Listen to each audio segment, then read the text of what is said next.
ബ്രഹ്മാനന്ദം പരമസുഖദം കേവലം ജ്ഞാനമൂർത്തിം ദ്വന്ദ്വാതീതം ഗഗനസദൃശം തത്വമസ്യാദിലക്ഷ്യം ഏകം നിത്യം വിമലമചലം സർവധീ സാക്ഷിഭൂതം ഭാവാതീതം ത്രിഗുണരഹിതം സദ്ഗുരും തം നമാമി.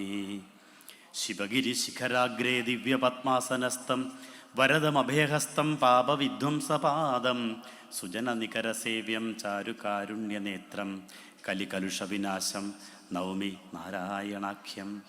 ഓം സഹനാവവതു സഹനൗ ഭുനക്തു സഹ വീര്യം കരവാവഹൈ തേജസ്വിനാവധീതമസ്തു മാ വിദ്വിഷാവഹൈ.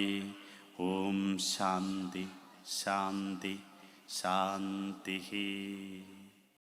സംപൂജ്യരായ ഗുരുജനങ്ങളെ, ഗുരുദേവ സത്സംഗം കൊച്ചിയുടെ ബഹുമാനപ്പെട്ട ഔദ്യോഗിക ഭാരവാഹികളെ, ഇതിൻ്റെ പോഷക സംഘടനകളുടെ പ്രവർത്തകന്മാരെ, വിവിധ ശാഖായോഗങ്ങളുടെയും SNDP യോഗത്തിൻ്റെയും ഭാരവാഹികളെ, പ്രിയ ഗുരുനാഥൻ ശ്രീ പ്രതാപൻ സാർ ഉൾപ്പെടെ ഈ വേദിയിലുള്ള അഭിവന്ദ്യരായ ഗുരുക്കന്മാരെ, വേദിയിലും സദസ്സിലുമുള്ള മറ്റ് വിശിഷ്ട വ്യക്തികളെ, എന്നെ ശ്രമിക്കുന്ന സ്നേഹമുള്ള എൻ്റെ അമ്മമാരെയും പിതാക്കന്മാരെ, സഹോദരി സഹോദരങ്ങളെ, വാത്സല്യമുള്ള കുഞ്ഞുങ്ങളെ, നിങ്ങൾക്കെല്ലാവർക്കും എൻ്റെ വിനീത പ്രണാമം.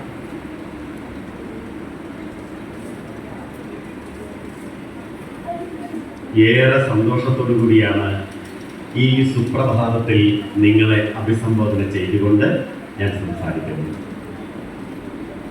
സന്തോഷത്തിൻ്റെ കാരണം എന്ന് പറയുന്നത്,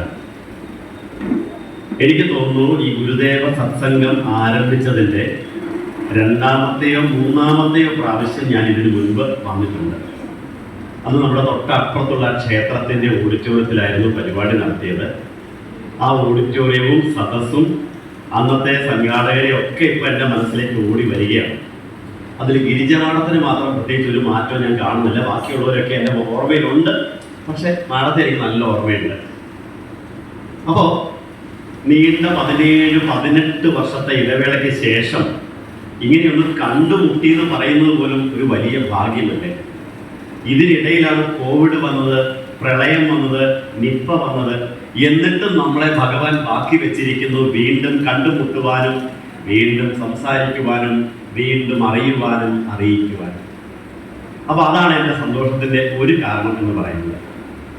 രണ്ടാമത്തേതെന്ന് പറയുന്നത്, ഗുരുവിൻ്റെ പേരിൽ ഒരുപാട് സംഘടനകൾ നമ്മുടെ നാട്ടിലുണ്ട്, ഒരുപാട് പ്രസ്ഥാനങ്ങൾ നമ്മുടെ നാട്ടിലുണ്ട്. അവയെല്ലാം അവരുടേതായ കർമ്മ ഉദ്ദേശങ്ങൾക്കനുസൃതമായിട്ട് പ്രവർത്തിച്ചു വരികയും ചെയ്യുന്നുണ്ട്. SNDP യോഗമാവട്ടെ, ധർമ്മസംഘമാവട്ടെ, അതുപോലെ ഗുരുകുലമാവട്ടെ, ഓരോരുത്തരും അവരുടേതായ രീതിയിൽ പ്രവർത്തിച്ചു വരുന്നു. ഇതിൽ ഞാൻ വളരെ സൂക്ഷ്മമായിട്ട് ചിന്തിച്ചപ്പോൾ മനസ്സിലാക്കിയ ഒരു കാര്യം, ഗുരുവിനെ അറിയുവാനും അറിയിക്കുവാനും വേണ്ടി ജന്മമെടുത്ത ഒരു മഹത്തായ കൂട്ടായ്മയാണ് ശ്രീനാരായണ ഗുരുദേവ സത്സംഗം കൊച്ചി എന്ന് പറയുന്നത്. ഗുരുവിനെ പഠിക്കുക, ഗുരുവിനെ പഠിപ്പിക്കുക, അതാണ് ശരിക്കും ഈ സംഘടനയുടെ ഉദ്ദേശം. അത് അർത്ഥവത്തായിട്ട് നടപ്പിലാക്കുന്ന ഒരു പ്രസ്ഥാനത്തിന്റെ കീഴിൽ വന്ന് ഒരു ക്ലാസ് എടുക്കുക എന്ന് പറയുന്നതിനെ ഒരു വലിയ കാര്യമായിട്ട് ഞാൻ വിചാരിക്കുന്നു. മൂന്നാമത്തെ കാര്യം എന്ന് പറയുന്നത്, വളരെ കൃത്യമായിട്ട് സമയബന്ധിതമായിട്ട് ഇതിന്റെ സംഘാടകർ ഈ പരിപാടി, ഞാൻ വരുമ്പോൾ ഇതൊക്കെ ശൂന്യമാണ്, വളരെ കലിയായിരുന്നു. അപ്പം ഞാനോട്, ദൈവമേ, ഇടുക്കിയിൽ നിന്ന് വെളുപ്പിനെ 4 മണിക്ക് ഞാൻ യാത്ര തിരിച്ചതാണ്. അപ്പോൾ ഈ 4 മണി തൊട്ട് ഇത്രയും നീണ്ട യാത്ര ചെയ്ത് ഇവിടെ വന്നിട്ട് ഇങ്ങനെ വേണം എനിക്ക് സംസാരിക്കാൻ എന്നൊരു ആശങ്ക എൻ്റെ മനസ്സിലുള്ളത്. പക്ഷെ ഇപ്പം നോക്കൂ, ആളുകളെല്ലാം എത്തിക്കൊണ്ടേയിരിക്കുന്നു. അപ്പോൾ അത് ഗുരുവിനോടുള്ള നിങ്ങളുടെ ഒരു ബന്ധമാണ്. എനിക്ക് ഗുരുവിനെ വേണം എന്നുള്ളൊരു ചിന്തയാണ്, അല്ലെങ്കിൽ ഗുരുവിനെ ഇനിയും എനിക്ക് കൂടുതൽ ആഴത്തിലേക്ക് ഇറങ്ങി മനസ്സിലാക്കണമെന്നുള്ളൊരു മോഹമാണ്. അപ്പൊ അതിനനുസരിച്ചുള്ള ഒരു നല്ല സദസ്സിനെ കിട്ടുന്നതും ഒരു ഭാഗ്യം തന്നെയാണ് പ്രിയപ്പെട്ടവരെ. പിന്നെ ആകെക്കൂടി ഒരു ചെറിയ നിരാശയുള്ളത്, അതും കൂടെ അങ്ങ് പറഞ്ഞേക്കാം. നിരാശ ആദ്യമേ തീർക്കുകയാണെങ്കിൽ പിന്നെ നമുക്ക് ആശകൾ പരസ്പരം പങ്കുവെക്കാമെന്നാണ്. അത് വേറൊന്നുമല്ല, വാത്സല്യമുള്ള കുഞ്ഞുങ്ങളെ എന്നാണ് ഞാൻ ഏറ്റവും ഒടുവിലായിട്ട് നിങ്ങളോട് അഭിസംബോധന ചെയ്തത്. ഇവിടെ അമ്മമാരുണ്ടായിരുന്നു, അച്ഛന്മാരുണ്ടായിരുന്നു, ഗുരുക്കന്മാരും ഉണ്ടായിരുന്നു. പക്ഷേ വാത്സല്യമുള്ള കുഞ്ഞുങ്ങളെ എനിക്ക് കാണാൻ പറ്റിയില്ല. ആകെയുള്ളത് ഈ ഇരിക്കുന്ന രണ്ടുപേര് മാത്രമാണ്. അത് മതിയോ? നമ്മുടെ പുതിയ മക്കൾ എവിടെ പോയി? നമ്മുടെ മക്കൾ ഇത് പഠിക്കണ്ടേ? നമ്മുടെ മക്കൾ വേണ്ടേ? നാളെ ഒരു 20 കൊല്ലം കഴിയുമ്പോൾ നമ്മളിൽ എത്ര പേര് ഇവിടെ കാണും? അന്ന് നമ്മുടെ കുഞ്ഞുങ്ങൾ ഇത് പഠിച്ച് ഇവിടെ എത്തിച്ചേരണ്ടേ? അവർ ഗുരുവിനെ അറിയണ്ടേ? അവരിലേക്ക് ഗുരുവിനെ കൊടുക്കാൻ നിങ്ങൾ എന്തേ മനസ്സ് കാണിക്കുന്നില്ല? ഞാൻ പലയിടത്തും, ഇവിടുത്തെ മാത്രം അവസ്ഥയല്ല കേട്ടോ, എല്ലായിടത്തും ഇങ്ങനെയൊക്കെ തന്നെയാണ്. ഞാൻ പലയിടത്തും പറയാറുണ്ട്, നമ്മുടെ മക്കള് മാതാപിതാക്കളെ അനുഗ്രഹിച്ച് പറഞ്ഞേക്കുന്ന സ്ഥലം എവിടെയാണെന്ന് അറിയാമോ? മക്കള് മാതാപിതാക്കളെ അനുഗ്രഹിച്ച് പറഞ്ഞേക്കുന്ന സ്ഥലം ഇതുപോലുള്ള SNDPയുടെ കൂട്ടായ്മയും ആത്മീയ പ്രഭാഷണ വേദികളുമാണ്. അച്ഛനോടും അമ്മയോടും പറയും, പൊക്കോ, രാവിലെ പൊക്കോ, ഇനി വന്നില്ലേലും കുഴപ്പമൊന്നുമില്ല, ദയവേത് ഞങ്ങളെ വിളിച്ചേക്കാം. അതോ നിങ്ങൾ ചിരിക്കുന്നതിന്റെ അർത്ഥം നിങ്ങൾക്ക് അറിയരുത്. ഞങ്ങളെ ബുദ്ധിമുട്ടിക്കാൻ നിർദ്ദേശിച്ചാൽ മതി. ഇപ്പൊ നമ്മൾ പിള്ളേരെ നമ്മളൊക്കെ തന്നെ, ഓ ഇന്ന് ഇവറ്റകളുടെ ശല്യം നമുക്കും ഇല്ല, മര്യാദയ്ക്ക് വീട്ടിൽ ഇരുന്നോളില്ല. പക്ഷെ നാട്ടിൽ പെരുന്നാൾ വരട്ടെ, ഉത്സവം വരട്ടെ, ഗാനമേള വരട്ടെ, വയസ്സായവർ വീട്ടിൽ കുത്തിയിരിക്കൂ, ഞങ്ങൾ പോയിട്ട് വരാം. ഈ കാര്യത്തിൽ അങ്ങനെ ബുദ്ധിമുട്ടില്ല. അത് തന്നെയാണ് നമ്മുടെ ഈ ഫ്രീഡത്തിന്റെയും മനസ്സമാധാനത്തിന്റെയും കാരണം എന്ന് പറയുന്നത്. പക്ഷെ എന്റെ ചോദ്യം അതല്ല. നമ്മൾ മക്കളെ വിട്ടിട്ട് പോന്നാൽ നാളെ മക്കൾ ഇതിലേക്ക് വരാൻ എന്തുകൊണ്ട് വൈകുന്നു എന്നൊരു ചോദ്യം വരും. നമ്മുടെ കുഞ്ഞുങ്ങൾ ഇത് പഠിക്കണ്ടേ? കുഞ്ഞുങ്ങൾ ഇത് ഏറ്റെടുത്താലല്ലേ നാളെ ഇതിനെ, ഈ ഗുരുവിനെയും ഗുരുവിന്റെ ദർശനത്തെയും അടുത്ത തലമുറയ്ക്ക് കൊടുക്കാൻ സാധിക്കുകയുള്ളൂ. അപ്പൊ അതുകൊണ്ട് പ്രിയപ്പെട്ടവരെ, നമ്മുടെ ഏറ്റവും പ്രധാനമായ ദൗത്യം എന്ന് പറയുന്നത് ഗുരുവിനെ അടുത്ത തലമുറയിലേക്ക് കൊടുക്കുക എന്നുള്ളതായിരിക്കണം. നമ്മുടെ കാലശേഷം ഇതില്ലാതെ പോകരുത്. നമ്മളൊക്കെ ഇപ്പൊ ഇങ്ങനെ കൂടിയിരിക്കാൻ കാരണം എന്താണെന്നറിയാമോ? എന്താ കാര്യം പറഞ്ഞേ? എന്നെ കഴിഞ്ഞ തലമുതിർന്നവരൊക്കെ ഇവിടെ ഇരിപ്പുണ്ട്. നമ്മളിവിടെ ഇരിക്കാൻ കാരണം നമ്മുടെ മാതാപിതാക്കളിലൂടെ കിട്ടിയ അറിവാണ്.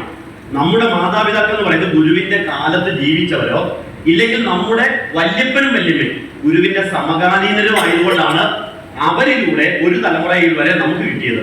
പക്ഷേ നമ്മുടെ ഈ ഒരു ജനറേഷൻ കൂടി കഴിഞ്ഞാൽ ഈ 2K കുട്ടികളുണ്ടല്ലോ, 2K കുട്ടികൾ എന്ന് പറഞ്ഞാൽ ആരാണ്? 2000-ന് ശേഷം ഉണ്ടായ മക്കളുണ്ടല്ലോ, അവർക്ക് ഇതിനോടൊന്നും ഒരു ബന്ധവുമില്ല. അവർ പുതിയ കാലഘട്ടത്തിൽ പുതിയ ടെക്നോളജിയിൽ ജീവിക്കുന്നവരാണ്. അവർക്ക് ഈ സംസ്കാരത്തോടൊക്കെ പരമപുച്ഛമാണ് പല ആളുകൾക്കും.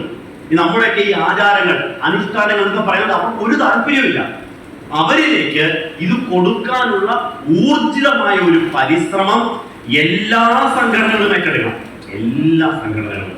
അപ്പോ എനിക്ക് എന്റെ അഭ്യർത്ഥന ഇതാണ്, വരും വർഷങ്ങളിൽ നിങ്ങൾ വരുമ്പോ ഈ 2K കുട്ടികളൊക്കെ ഇങ്ങോട്ട് വിളിച്ചോണ്ട് വരണം.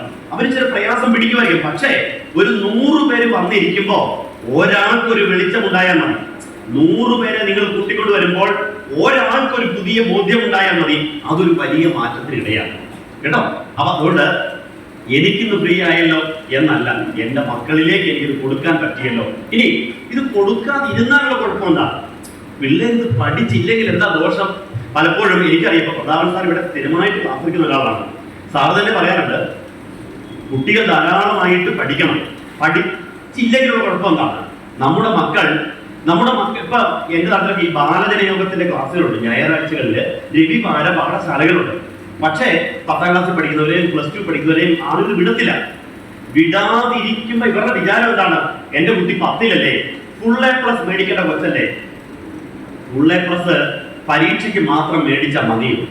ഫുൾ A+ പരീക്ഷാ പേപ്പറിൽ മാത്രം കിട്ടിയാൽ മതിയോ? അതിനും അപ്പുറത്തൊരു A+ ഉണ്ടെന്ന് നമ്മൾ മനസ്സിലാക്കണം. അത് ജീവിതമാകുന്ന പരീക്ഷയുടെ A+ ആണ്. ജീവിതമാകുന്ന പരീക്ഷയ്ക്ക് A+ കിട്ടാൻ കണക്കും ഇംഗ്ലീഷും മാത്രം പോരാ.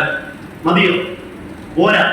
അത് മതിയായിരുന്നെങ്കിൽ നല്ല വിദ്യാഭ്യാസം ഉണ്ടെന്ന് പറയുന്നവരെല്ലാം നന്നായി ജീവിക്കുമായിരുന്നു. പക്ഷെ നമ്മൾ ഈ കഴിഞ്ഞ ഒരു 6 മാസങ്ങൾക്ക് മുമ്പല്ലേ ഒരു MBBS കഴിഞ്ഞ ഒരു ഡോക്ടർ, MBBS കഴിഞ്ഞ് MDക്ക് പഠിക്കുന്ന ഒരു ഡോക്ടർ ആത്മഹത്യ ചെയ്തു. നിങ്ങളെല്ലാം മാധ്യമത്തിൽ നിന്നുള്ള വായിച്ചാൽ ആത്മഹത്യ ചെയ്തു.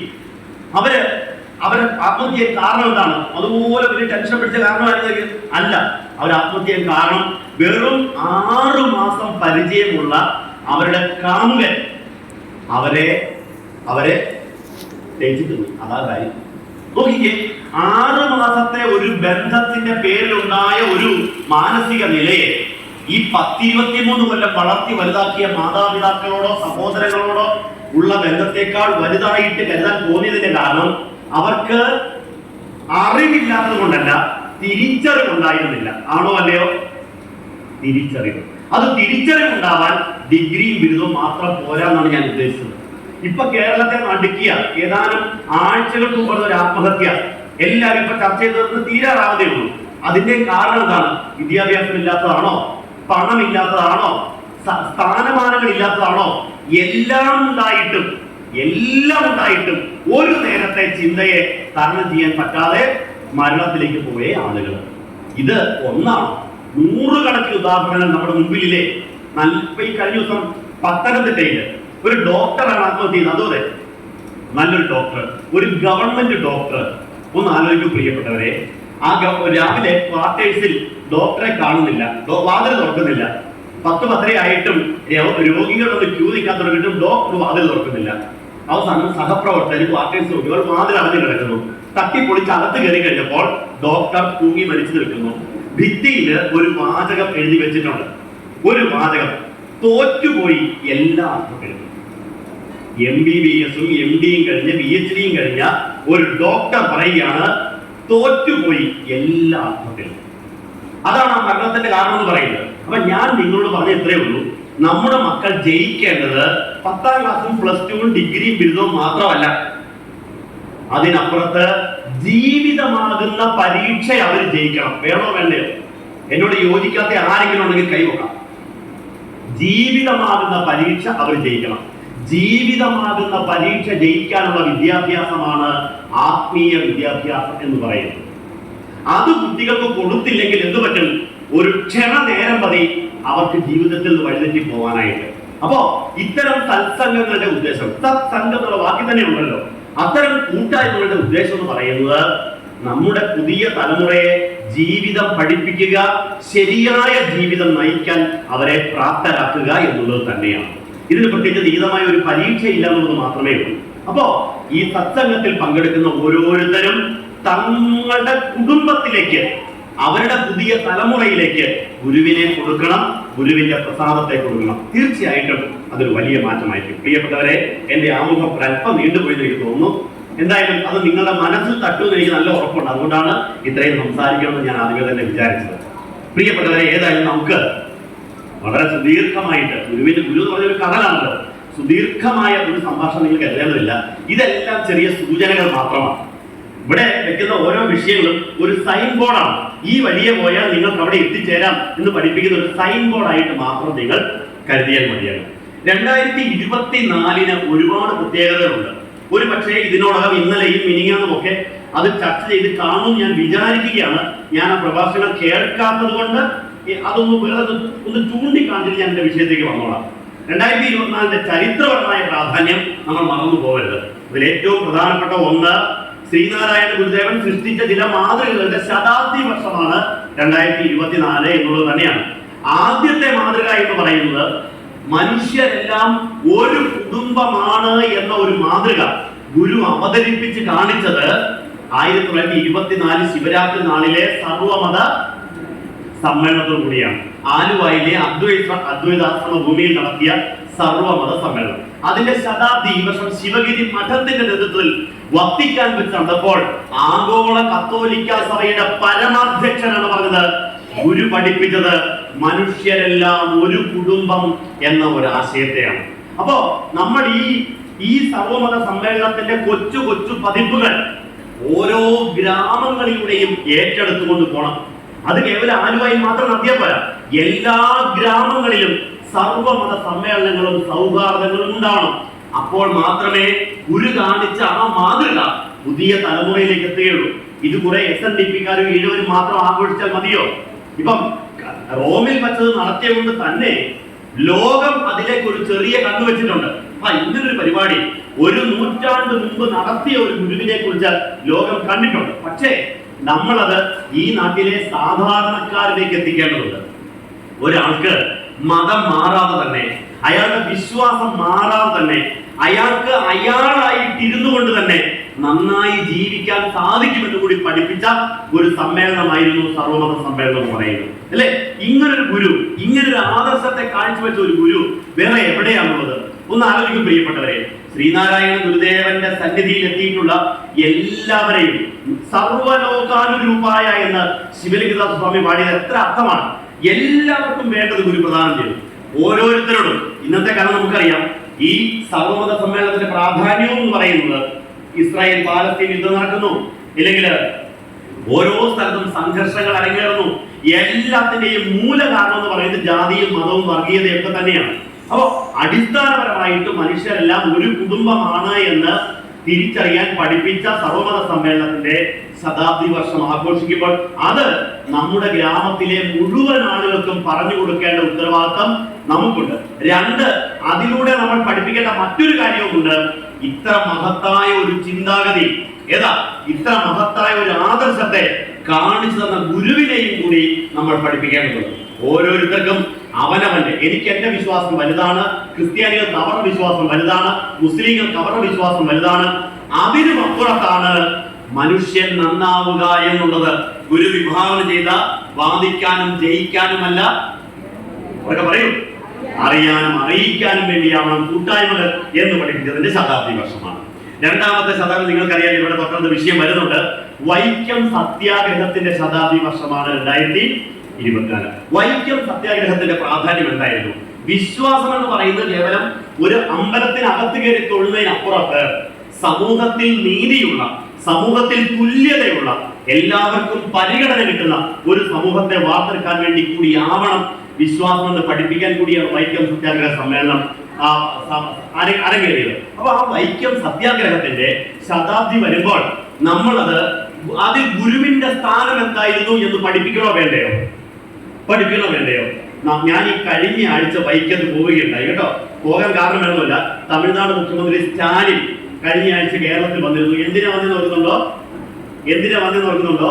അവിടെ വൈക്കം സത്യാഗ്രഹത്തിൽ കുറെ പ്രധാനികൾ പങ്കെടുത്തു. അതിൽ ഒരാള് തമിഴ്നാട് നേതാവായ വൈക്കം വീരൻ എന്നറിയപ്പെടുന്ന, തന്തൈ പെരിയോ എന്നറിയപ്പെടുന്ന EV രാമസ്വാമി നായ്ക്കരാണ്. EV രാമസ്വാമി നായ്ക്കരുടെ ഒരു വലിയ പ്രതിമ, ഒരു ലൈബ്രറി, ഒരു മ്യൂസിയം, ഒരു പാർക്ക്, ഇതെല്ലാം കൂടെ തമിഴ്നാട് ഗവൺമെന്റ് അവരുടെ ചെലവിൽ പണിത് നാടിന് വേണ്ടി സമർപ്പിച്ചാണ് ഈ കഴിഞ്ഞ ആഴ്ചയാണ് നടത്തിയത്. അപ്പൊ ഞാൻ അവിടെ ചെന്നു, അതെല്ലാം കയറി നടന്ന് കണ്ടപ്പോ അതിന്റെ ഫ്രണ്ടില് ഒരു നല്ല ശിലാഫലകം, വൈക്കം സത്യാഗ്രഹത്തിൽ പങ്കെടുത്ത പ്രധാനികൾ എന്നാണ് ബോർഡിൽ തമിഴിലും മലയാളത്തിലും എഴുതി വെച്ചേക്കുന്നത്.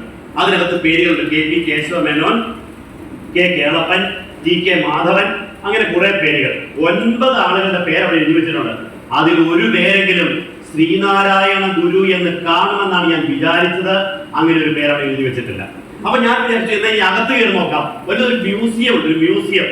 അപ്പോ അതിനകത്ത് കയറി അവിടെ ഈ ഇന്നത്തെ മുഖ്യമന്ത്രിയുടെ മകൻ ഉദയനിധിയുടെ ഫോട്ടോ പോലും വെച്ചിട്ടുണ്ട്. അതിനകത്ത് ശ്രീനാരായണ ഗുരുവിന്റെ ഒരു ചിത്രം പോലും അതിനകത്തില്ല. ആ ലൈബ്രറിയിൽ അങ്ങനെ ഒരു സ്ഥാനമില്ല. എന്ന് പറഞ്ഞാൽ ഈ സ്മാരകത്തിൽ കയറി ഒന്നിറങ്ങി കഴിയുമ്പോൾ നമ്മൾ വിചാരിക്കും ഇത് EV രാമസ്വാമി നായ്ക്കരും കൂട്ടരും കൂടെ നടത്തിയ സമരമാണ് വൈക്കം സത്യാഗ്രഹം എന്ന് നമ്മളെ പറയാതെ പഠിപ്പിക്കുന്ന രീതിയിലാണ് അവരത് ചെയ്തു വെച്ചേക്കുന്നത്. അവർക്കത് ചെയ്യാനുള്ള അവകാശമുണ്ട്, കൊള്ളാം തന്നെ. പക്ഷേ അവിടെ ഗുരുവിനെ ഒതുക്കി മാറ്റാൻ, ഇതിലേക്കൊന്നും ഗുരു വന്നിട്ടില്ല എന്ന തരത്തിലുള്ള ഒരു ബോധപൂർവമായ പരിശ്രമം കൂടി അതിന്റെ പിറകിൽ ഉണ്ടെന്ന് നാമെങ്കിലും മനസ്സിലാക്കണ്ടേ, നമ്മളെങ്കിലും തിരിച്ചറിയണ്ടേ. അപ്പൊ അതിന്റെ പ്രാധാന്യം എന്താണ്? അതിൽ ഗുരുവിന്റെ സ്ഥാനം എന്തായിരുന്നു? ഇവിടെ ഈ ക്ലാസ്സിനിടയിൽ എവിടെയെങ്കിലും പരാമർശിച്ച് പോയിക്കാൻ ഞാൻ വിചാരിക്കുന്നു അല്ലേ?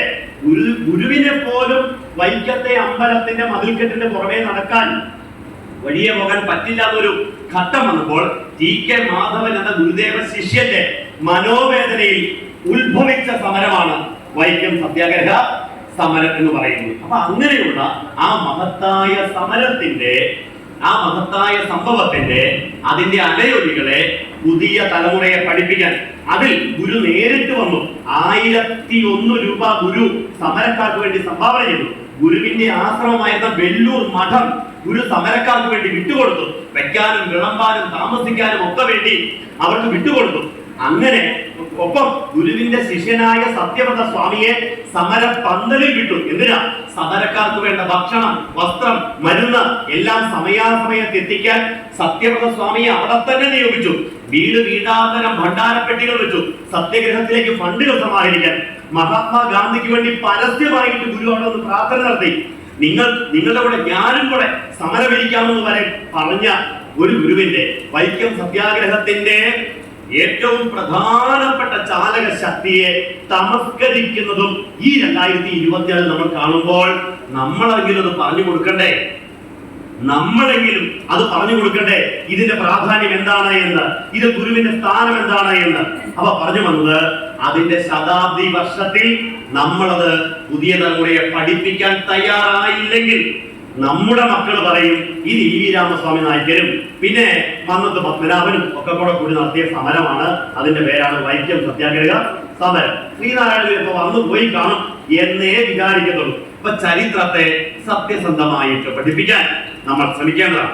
അപ്പൊ 2ാമത്തെ ശതാബ്ദി വർഷത്തെ കുറിച്ച് നിങ്ങൾക്കൊരു ധാരണയായി കാണും എന്ന് വിചാരിക്കുകയാണ്. 3ാമത്തെ ശതാബ്ദി എന്ന് പറയുന്നത് വളരെ പ്രധാനപ്പെട്ട മറ്റൊരു ശതാബ്ദി വർഷമാണ്.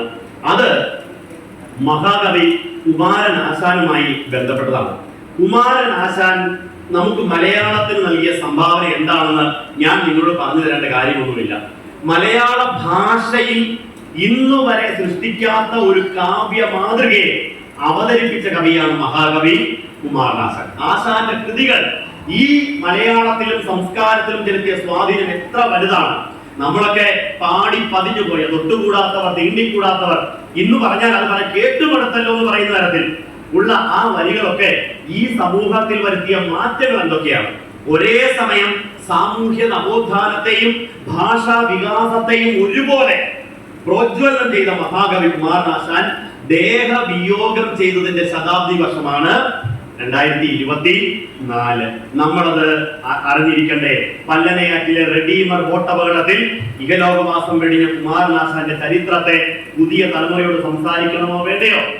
SNDP യോഗത്തിന്റെ ആദ്യത്തെ സെക്രട്ടറിയാണ് കുമാരൻ ആശാൻ എന്നും ഗുരുവിന്റെ കയ്യിലൂടെയാണ് കുമാരൻ ആശാനായതെന്നും നമ്മൾ പഠിപ്പിക്കണമോ വേണ്ടയോ? ആശാന്റെ കൃതികൾ നളിനി, ലീല ഓർമ്മയില്ലേ? നല്ല ഹൈമവത ഭൂമിയിലേറെയായി കൊല്ലം അങ്ങൊരു വിഭാതവേളയിൽ ഉല്ലസിച്ചു യുവയോഗി ഏകനായി ഉദ്ഭുല്ലബാല രവി പോലെ കാന്തിമാൻ. നളിനി എന്ന് പറഞ്ഞ കവിതയുടെ തുടക്കം അങ്ങനെയാണ്. ഓർക്കുന്നത് നിങ്ങളെ? ഹാ പുഷ്പമേ അധിക തുങ്ക പദത്തിനെത്ര ശോഭിച്ചിടുന്നിതൊരു രാജ്ഞി കണക്കയെ നീ ശ്രീ ഭൂവിലസ്ഥിര. ഓർമ്മയുണ്ടോ? കൃതിയുടെ പേരെന്താണ്? വീണപൂ പോലെയുള്ള, അല്ലെങ്കിൽ എല്ലാവർക്കും അറിയാവുന്ന ഒരു കവിതയുണ്ടല്ലോ, ഈ വല്ലിയിൽ നിന്ന് ചെമ്മേ പൂക്കൾ പോകുന്നിതാ പറന്ന് അമ്മേ. അപ്പൊ നിങ്ങളാണെങ്കിൽ എന്നാ പറഞ്ഞേനെ? കൊച്ചു പറയാം, അമ്മ ചേട്ടെ പൂവിൽ നിന്ന് പൂക്കൾ പറന്നു പോകുന്നത് നിങ്ങളെ പറഞ്ഞേ, മോനെ ചുമ്മാ വട്ടും വരാന്ന് പറയാതെ പോയിരിക്കണമെന്ന് പറഞ്ഞു. പക്ഷെ ഈ അമ്മ പറഞ്ഞ അങ്ങനെയല്ല. തെറ്റി നിനക്ക് ഉണ്ണി ചൊല്ലാം നൽ പൂമ്പാറ്റകളല്ലേ ഇതെല്ലാം കുട്ടിയും നളയും. അങ്ങനെയുള്ള എത്രയെത്രയോ മനോഹരങ്ങളായ കൃതികൾ കുമാരൻ ആശാന്റെ. സ്നേഹമാണ് അഖിലസാരമൊഴിയിൽ സ്നേഹസാരമിക സത്യമേക സ്നേഹ ഗായകൻ എന്നറിയപ്പെടുന്ന മഹാകവി കുമാരൻ ആശാൻ. സ്വാതന്ത്ര്യം തന്നെ അമൃതം, സ്വാതന്ത്ര്യം തന്നെ ജീവിതം എന്ന് പഠിപ്പിച്ച മഹാകവി കുമാരൻ ആശാൻ. അങ്ങനെ ആശാന്റെ കൃതികൾ ചണ്ടാലഭിക്ഷുകി, നളിനി, ലീല, കരുണ ഇതൊക്കെ പഠിക്കാനും പഠിപ്പിക്കാനും ചർച്ച ചെയ്യാനും നമ്മൾ ഒരിക്കൽ കൂടി സന്നദ്ധരാവേണ്ട വർഷമാണ് ആശാന്റെ ദേഹവിയോഗ ശതാബ്ദി വർഷം എന്ന് പറയുന്നത് 2024. അതും നമ്മൾ പുതിയ തലമുറയിലേക്ക് പറഞ്ഞു കൊടുക്കണം, പകർന്നു കൊടുക്കണം. 4ാമത്തേത് എന്ന് പറയുന്നത് നമുക്കറിയാം, അത് ഇനി വരാൻ ഏതാനും ദിവസങ്ങൾ 10ഓ 12ഓ ദിവസം കൂടി കഴിഞ്ഞാൽ 2025 പ്രഭാതമായി. 2025 പ്രത്യേകത എന്താണ്? അതും ഒരു ശതാബ്ദി വർഷമാണ്.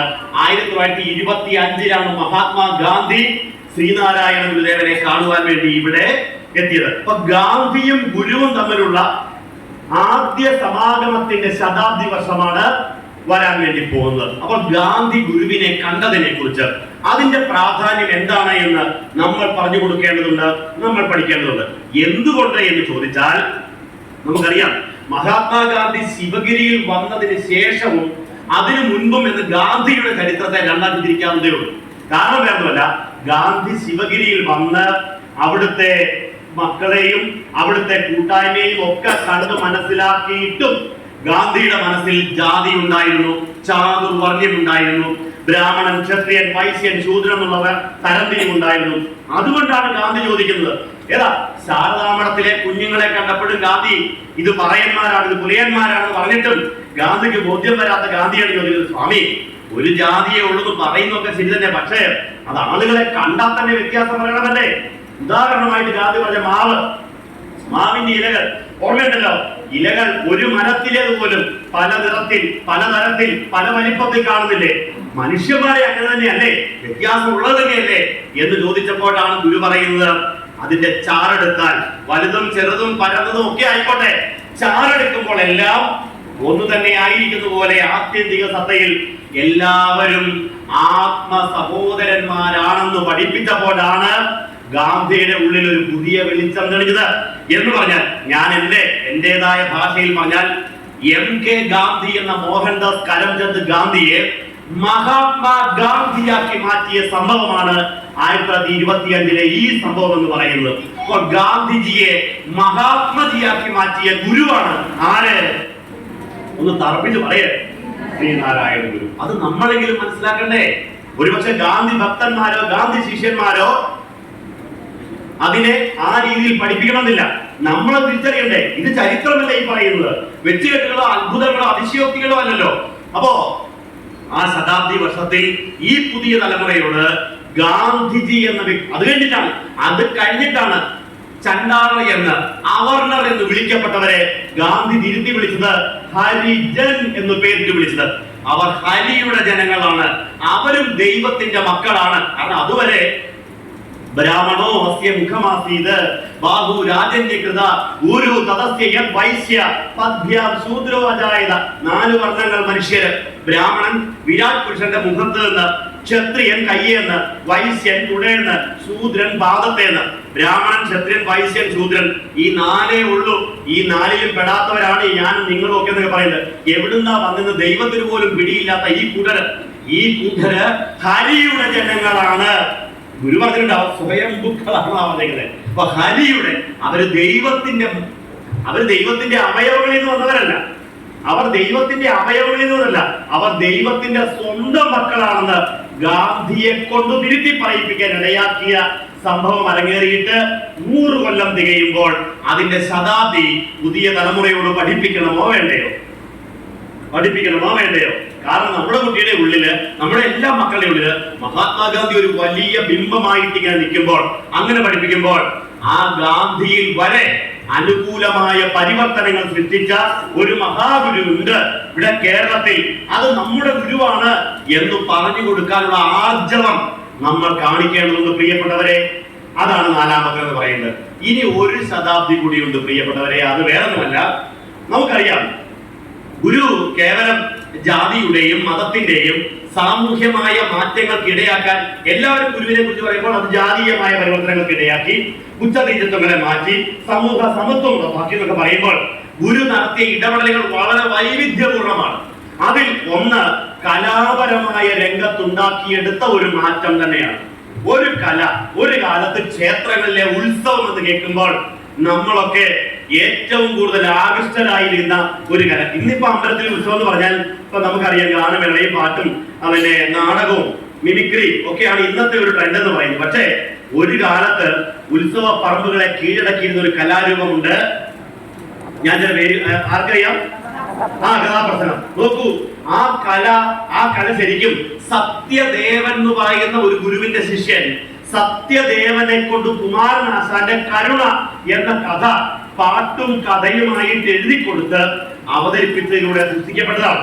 അപ്പം ആ കലാരൂപത്തെ അതിപ്പോ ശിവഗിരി മഠത്തിൽ ഈ വർഷത്തെ തീർത്ഥാടക സമ്മേളനത്തിൽ അതിന്റെ ശതാബ്ദി ചണ്ടാരഭിക്ഷി ആഘോഷിക്കുന്നുണ്ട്. അപ്പൊ തീർച്ചയായിട്ടും അത് ഈ ഒരു കലാരൂപത്തിന്റെ തുടക്കം ഈ ഗുരുവിൽ നിന്നാണ് എന്ന് നമ്മൾ അറിയേണ്ടതുണ്ട്, അത് ചർച്ച ചെയ്യേണ്ടതുണ്ട്. അപ്പൊ പറഞ്ഞു വന്നത്, ഇങ്ങനെ ചരിത്ര പ്രധാനമായ ചില ശതാബ്ദികൾ നമ്മളെ ഓർമ്മിപ്പിക്കുമ്പോൾ അത് ഓരോന്നും ഗുരു സൃഷ്ടിച്ചെടുത്ത പുതിയ മാതൃകകൾ. ഏതാ ഒരു കലാരൂപം എന്ന് പറയുന്നത് കേവലം ആസ്വദിക്കാൻ വേണ്ടി മാത്രമല്ല. ഇപ്പം കാതിക വി സാംബശിവൻ, കെടാമംഗലം സദാനന്ദൻ, അവരുടെ കഥയിലൂടെയാണ് നമ്മൾ മാഗ്നത്തിനെ കുറിച്ചും ഒഥല്ലോയെ കുറിച്ചും ഒക്കെ കേട്ടേക്കുന്നതാണോ? ഇന്നത്തെ പിള്ളേർക്ക് പോലും ഷേക്സ്പിയറിനെ കുറിച്ച് അറിയത്തില്ല. പക്ഷേ നിങ്ങൾക്കൊക്കെ അറിയാം. കാരണം സാംബശിവന്റെ ഒക്കെ കഥകളിലൂടെ നമ്മൾ ഈ ആംഗലേയ സാഹിത്യത്തിന്റെ എത്രയോ തലങ്ങളെയാണ് കണ്ടറിഞ്ഞത്. അപ്പൊ അങ്ങനെയുള്ള ഒരു മഹത്തായ കല ഒരു സാമൂഹ്യ മുന്നേറ്റത്തിന് ഉപകരിച്ചു. ഒരു കാലത്ത് കേരളീയ സമൂഹത്തിലെ എല്ലാവരിലേക്കും അറിവിനെ കൊടുക്കാനുള്ള പ്രധാന ഉപാധിയായിരുന്നു കഥാപ്രസംഗം എന്ന് പറയുന്നത്. അപ്പൊ ഒരു കലയിലൂടെ ഗുരു ലക്ഷ്യം വെച്ചത് എന്താണ്? കഥകളി എല്ലാവർക്കും കാണാൻ കൊള്ളാം, പക്ഷെ മനസ്സിലാക്കാൻ അറിയാവുന്ന എത്ര പേരുണ്ട്? കഥകളിയെ മനസ്സിലാക്കാൻ എത്ര പേർക്ക് പറ്റും? പക്ഷേ കഥാപ്രസംഗം അങ്ങനെയല്ല. എല്ലാവർക്കും മനസ്സിലാകുന്ന, എല്ലാവരുടെയും മനസ്സിനെ ആകർഷിക്കുന്ന, എല്ലാ ചേരുവകളും ചേർത്ത് വെച്ചിരിക്കുന്ന ഒരു കലയെ ഈ മഹാഗുരുവാണ് രൂപപ്പെടുത്തുവാൻ ഇടയാക്കിയത് എന്ന ചരിത്രവും നമ്മൾ പഠിപ്പിക്കേണ്ടതുണ്ട്. അപ്പൊ അങ്ങനെ മഹത്തായ ചില ശതാബ്ദികൾ മാതൃകാപരമായി ഓർത്തെടുക്കേണ്ട വർഷമാണ് 2024 2025. ഇനി ഒരു ശതാബ്ദി കൂടെ ഉണ്ട്. അതിന് വലിയ പ്രാധാന്യം ഉണ്ടോ എന്ന് എനിക്ക് അറിഞ്ഞുകൂടാ, എന്നാലും പറയാം. അത് നമ്മൾ കഴിക്കുന്ന ഒരു ഭക്ഷണത്തിന്റെ ശതാബ്ദിയാണ്. ഏത് ഭക്ഷണം അറിയാമോ? ഏതാണ്? ചപ്പാത്തിയുടെ ശതാബ്ദി കൂടിയാണ് കേരളത്തിൽ. കേട്ടോ, കേരളത്തിൽ ഈ ഫുഡിന് എപ്പോഴാണ് ഉണ്ടായത്? വൈക്കം സത്യാഗ്രഹ സമരത്തിൽ പങ്കെടുക്കുന്നവർക്ക് വളരെ എളുപ്പത്തിൽ ഭക്ഷണം ഉണ്ടാക്കി കൊടുക്കണം. പഞ്ചാബിൽ നിന്ന് കുറെ സിഖുകാരും ഈ സമരത്തിൽ പങ്കെടുക്കാൻ വേണ്ടി വന്ന കഥ നിങ്ങൾക്കറിയാലോ.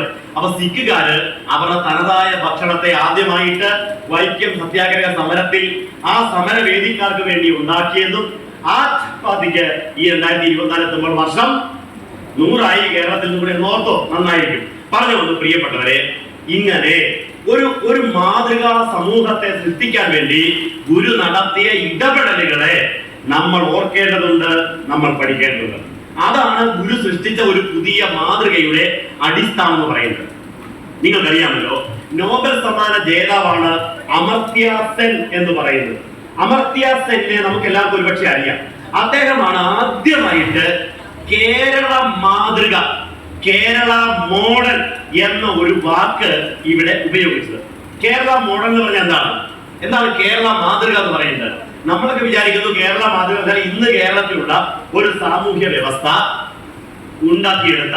അത് പലപ്പോഴും ചിലരൊക്കെ വിചാരിക്കുന്നത് ചില രാഷ്ട്രീയ പാർട്ടികൾ, കേരളം ഭരിച്ചവര്, ആ ഭരിച്ച ആളുകളുടെ ഭരണ മികവുകൾ ഉണ്ടായിരിക്കുന്ന ഒരു പുതിയ മാറ്റത്തിന് പറയുന്ന പേരാണ് കേരള മോഡൽ എന്നാണ് പലരും ഇപ്പോഴും പഠിക്കുന്ന. എങ്ങനെയാണ് പഠിപ്പിക്കുന്നത് അങ്ങനെ തന്നെയാണ്.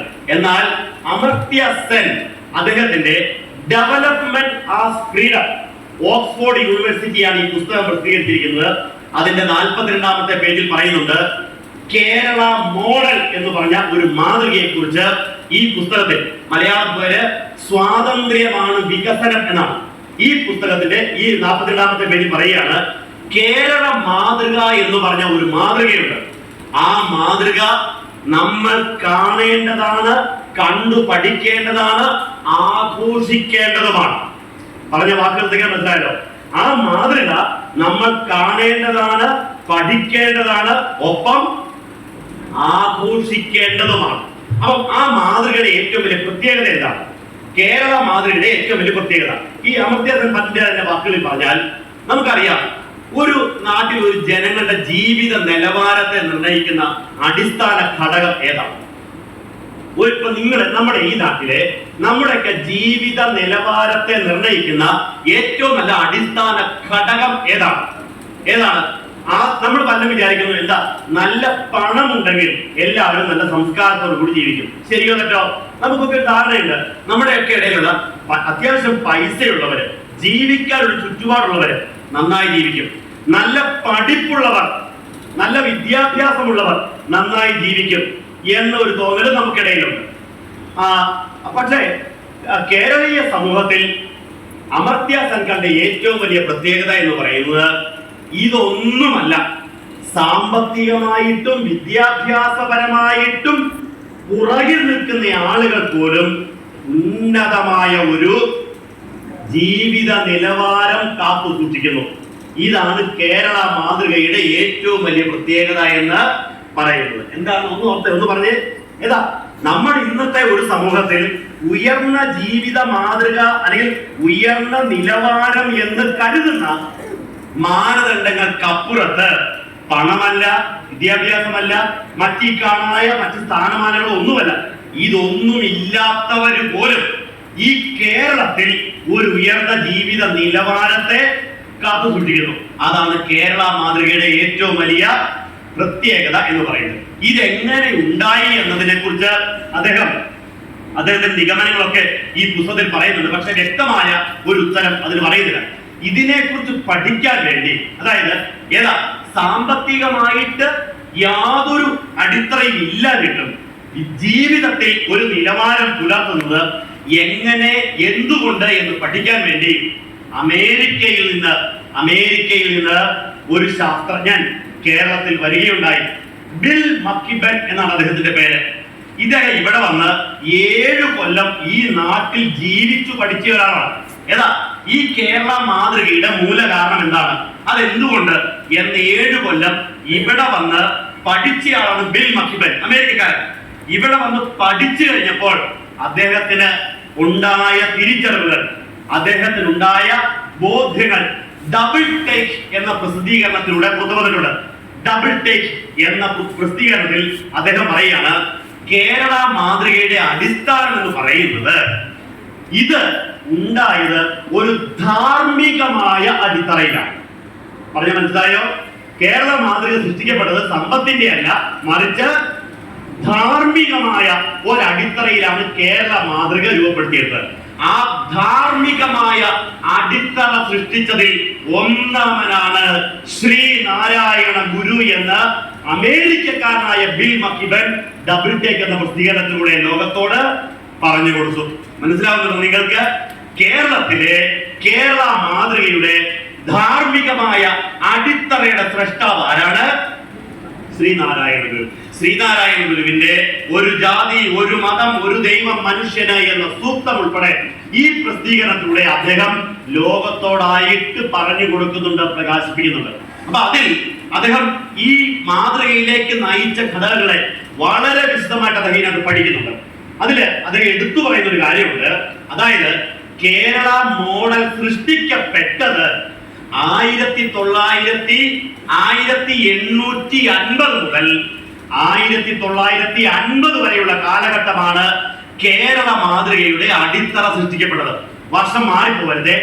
1850 തൊട്ട് 1950 വരെ. ഈ 1950 കേരളം ഉണ്ടോ എന്ന് പറഞ്ഞേ? കേരളം ഉണ്ടോ? കേരളം എന്നാ ഉണ്ടായത്? കേരളം എന്ന് 1956 കേരളം ഉണ്ടായത്. 57 ഒരു സർക്കാർ ഇവിടെ വരുന്നത്. അപ്പൊ അതിനും 10 കൊല്ലം മുന്നേ ഉണ്ടായ ഒരു വലിയ നവോത്ഥാനമാണ് കേരള മാതൃകയുടെ അടിസ്ഥാനം. ഇവിടെ വെറുതെ പറയുന്നതല്ല, 7 കൊല്ലം ഇവിടെ വന്ന് നാട്ടിൽ താമസിച്ച് പഠിച്ച് അതിനെക്കുറിച്ച് റിസർച്ച് ചെയ്ത ആളാ പറയുന്നത്. 1850 തൊട്ട് 1950 വരെയുള്ള ഒരു കാലഘട്ടം. അപ്പൊ ആ കാലഘട്ടത്തിൽ ചില പ്രധാനപ്പെട്ട ഇടപെടലുകൾ ഉണ്ടായിട്ടുണ്ട്. നമ്മളിൽ പലരും വിചാരിക്കുന്നു അതൊക്കെ തന്നെയാണ് കേരളത്തെ മാറ്റിയത് എന്ന്. അതിലാദ്യത്തെ എന്ന് പറയുന്നത് ചില വിചാരിക്കാറുണ്ട്, ഈ കേരളീയ നവോത്ഥാനത്തിന്റെ, കേരളീയ പുരോഗതിയുടെ ആദ്യത്തെ ഘടകം എന്ന് പറയുന്നത് ചിലര് പറയാറുള്ളത് അത് ക്രിസ്ത്യൻ മിഷണറിമാരുടെ വിദ്യാഭ്യാസ സംഭാവനകളാണ്. ഇല്ലേ? മിഷണറിമാർ ഇവിടെ വന്നു, ധാരാളം മിഷണറിമാർ ഇവിടെ എത്തി. അവർ നാട്ടിലെമ്പാടും പള്ളിക്കൂടങ്ങളും കോളേജുകളും സ്ഥാപനങ്ങളും ആരംഭിച്ചു. അവരിലൂടെ ഉണ്ടായ ഒരു നവോത്ഥാനമാണ് കേരളത്തെ ഈ ഒരു പ്രബുദ്ധതയിലേക്ക് നയിച്ചത് തോന്നലുണ്ട്. അതില് ഇദ്ദേഹം എടുത്തു പറയുന്നത് പോയിന്റാണ്. അങ്ങനെയാണെങ്കിൽ ഈ മിഷണറിമാർ ആദ്യം എത്തിയത് കൽക്കട്ടയിലെത്തി. ഇന്ത്യയിൽ കേരളത്തെ കഴിഞ്ഞ് കൂടുതൽ ക്രിസ്ത്യൻ സമൂഹവും സ്ഥാപനങ്ങളും ഉള്ളത് വടക്ക് കിഴക്കൻ സംസ്ഥാനങ്ങളിലാണ്. അങ്ങനെയാണെങ്കിൽ ഇതിനേക്കാൾ മികച്ച മാതൃക എവിടെ ഉണ്ടാകണമായിരുന്നു? ഈ പറഞ്ഞ സ്റ്റേറ്റിൽ ഉണ്ടാവണ്ടേ? ഇത്തരം ആളുകളിലൂടെ മാത്രമാണ് അത് നടന്നുപോയതെങ്കിൽ അവിടെ ഇത് കാണേണ്ടതായിരുന്നു. പക്ഷേ അവിടെ ആ മാറ്റം ഉണ്ടായിട്ടില്ല. കൽക്കട്ടയില് കൽക്കട്ടയുടെ പ്രധാന ശ്രീരാമകൃഷ്ണ പരമഹംസൻ, സ്വാമി വിവേകാനന്ദൻ, Annie Besant, mother Teresa, Ravindranath Tagore, അങ്ങനെ എത്രയോ മഹാന്മാരായ ആളുകൾ ഉഴുതുമറിച്ച മണ്ണാണ് കൽക്കട്ട, ബംഗാള്. അവിടെ പോലും ഈ മാറ്റത്തിന് ഇടയാക്കിയിട്ടില്ല. അപ്പൊ കേവലം അത് അവരുടേത് മാത്രം എന്ന് അവകാശപ്പെടാൻ പറ്റുമോ? പറ്റത്തില്ല. രണ്ടാമത്തെ ചെല്ലുപയോഗിക്കുന്ന ഒരു വാദഗതി എന്ന് പറയുന്നത് അത് ബ്രിട്ടീഷുകാരിലൂടെ ഉണ്ടായിട്ടുള്ള, ബ്രിട്ടീഷ് വിദ്യാഭ്യാസത്തിലൂടെ, ബ്രിട്ടീഷുകാരിലൂടെ. അങ്ങനെയാണെങ്കിൽ ബ്രിട്ടീഷുകാരുടെ ഭരണം കേരളത്തിൽ മാത്രമല്ല, ഇന്ത്യയിൽ ഉടനീളം ഈസ്റ്റ് ഇന്ത്യ കമ്പനിയും ബ്രിട്ടീഷുകാരും ഭരിച്ചതാണ്. ഇതേ മാറ്റം മറ്റു സംസ്ഥാനങ്ങളിൽ വരേണ്ടതായിരുന്നല്ലോ. ഇതേ പുരോഗതി മറ്റിടങ്ങളിലേക്ക് എത്തിച്ചേരേണ്ടതായിരുന്നല്ലോ. ഉണ്ടായോ? ഉണ്ടായോ? ഉണ്ടായിട്ടില്ല. അപ്പം അത് മാത്രമാണ് അതിന്റെ കാരണം എന്ന് പറയാൻ പറ്റത്തില്ല. മൂന്നാമത്തേന്ന് പറയുന്നത് തിരുവിതാംകൂർ രാജാക്കന്മാരുടെ ഭരണമാണ്. മറ്റു രാജ്യങ്ങളിലെ പോലെ ആയിരുന്നില്ല. തിരുവിതാംകൂർ രാജവംശം കുറെ കൂടി ജനതയോട് ചേർന്ന് നിന്ന് അതൊക്കെ ശരി തന്നെ. പക്ഷേ അവർക്ക് എന്തൊക്കെ ചെയ്തിട്ടുണ്ടെന്ന് പറഞ്ഞാൽ പോലും ജാതിയുടെയും മതത്തിന്റെയും ഉച്ചനീചത്വത്തിന്റെയും പേരിലുള്ള കറകൾ എത്ര നവോത്ഥാനം പറഞ്ഞാലും അവരിൽ നിന്ന് കഴുകിക്കളയാൻ പറ്റില്ല തന്നെ. അപ്പൊ അത് മാത്രമാണ് എന്നും നമുക്ക് പറയാൻ പറ്റത്തില്ല. എത്രയോ പെരുമാക്കൾ ശങ്കരാചാര്യന്മാർ, എത്രയോ തുഞ്ചന്മാർ കുഞ്ചന്മാരും ക്രൂരമാം ജാതിയാൽ മൂന്ന മനസ്സിപ്പോയി കേരള മാതാവേ നിൻ വയറ്റിൽ. അതിന് കാരണവും ഇതേ രാജഭരണം തന്നെയായിരുന്നു. അപ്പോൾ അത് മാത്രമാണ് കേരളീയ മാതൃകയുടെ നവോത്ഥാനത്തിന്റെ അടിസ്ഥാനമെന്ന് പറയാൻ സാധിക്കുമോ? പറയാൻ പറ്റത്തില്ല. അടുത്തത് പാതകം എന്ന് പറയുന്നത് രാഷ്ട്രീയക്കാരുടെ ഭരണമാണ്. ചെല്ലു പറയുന്നു ഞങ്ങൾ ഭരിച്ചത് കൊണ്ടാണ് കേരളം ഇങ്ങനെയായത്, ഞങ്ങളുടെ ഭരണമാണ് എന്ന്. അതെ, ഞാൻ സമ്മതിച്ചു തരാം. പക്ഷെ ഒരു കാര്യമുണ്ട്, ഇതേ ഭരണഘടനയും ഇതേ ഭരണകൂടവും മറ്റു സംസ്ഥാനങ്ങളിലും ഉണ്ടല്ലോ. 2 മാസം മുൻപല്ലേ കർണാടകത്തില് ഒരു കോടതി ഉത്തരവ് വന്നു. എന്താണ്? താഴ്ന്ന ജാതിയിൽപ്പെട്ടവരെ കൂടി ഉയർന്ന ജാതിക്കാരുടെ അമ്പലത്തിൽ പ്രവേശിപ്പിക്കാവുന്നതാണ്. കോടതി ഉത്തരവാണ്. കോടതി ഉത്തരവ് വന്നിട്ട് എന്നാ സംഭവിച്ചേ?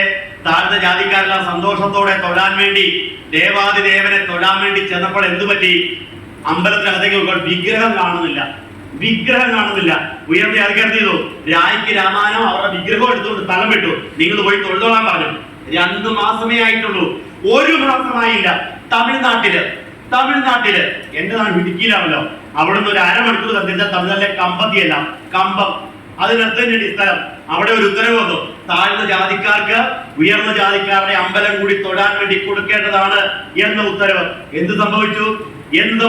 കോടതി ഉത്തരവിട്ടിട്ടും തൊഴാൻ വേണ്ടി വന്നവർക്ക് അമ്പലം നിന്നിരുന്ന് ആട് കിടന്നത് കൂടെയില്ല എന്ന് പറഞ്ഞതുപോലെ അമ്പലത്തിന്റെ അവശിഷ്ടം പോലും ഇല്ലാതെ അമ്പലത്തെ പൊളിച്ചു മാറ്റിയിട്ട് 1 മാസമേ ആയിട്ടുള്ളൂ. ചർച്ച വല്ലതും ഉണ്ടായോ നമ്മുടെ ഇടയില്? എന്റെ പ്രിയപ്പെട്ടവരെ, ഈ കേരളത്തില് നമുക്കിങ്ങനെ ഒന്ന് സങ്കല്പിക്കാൻ പറ്റുമോ?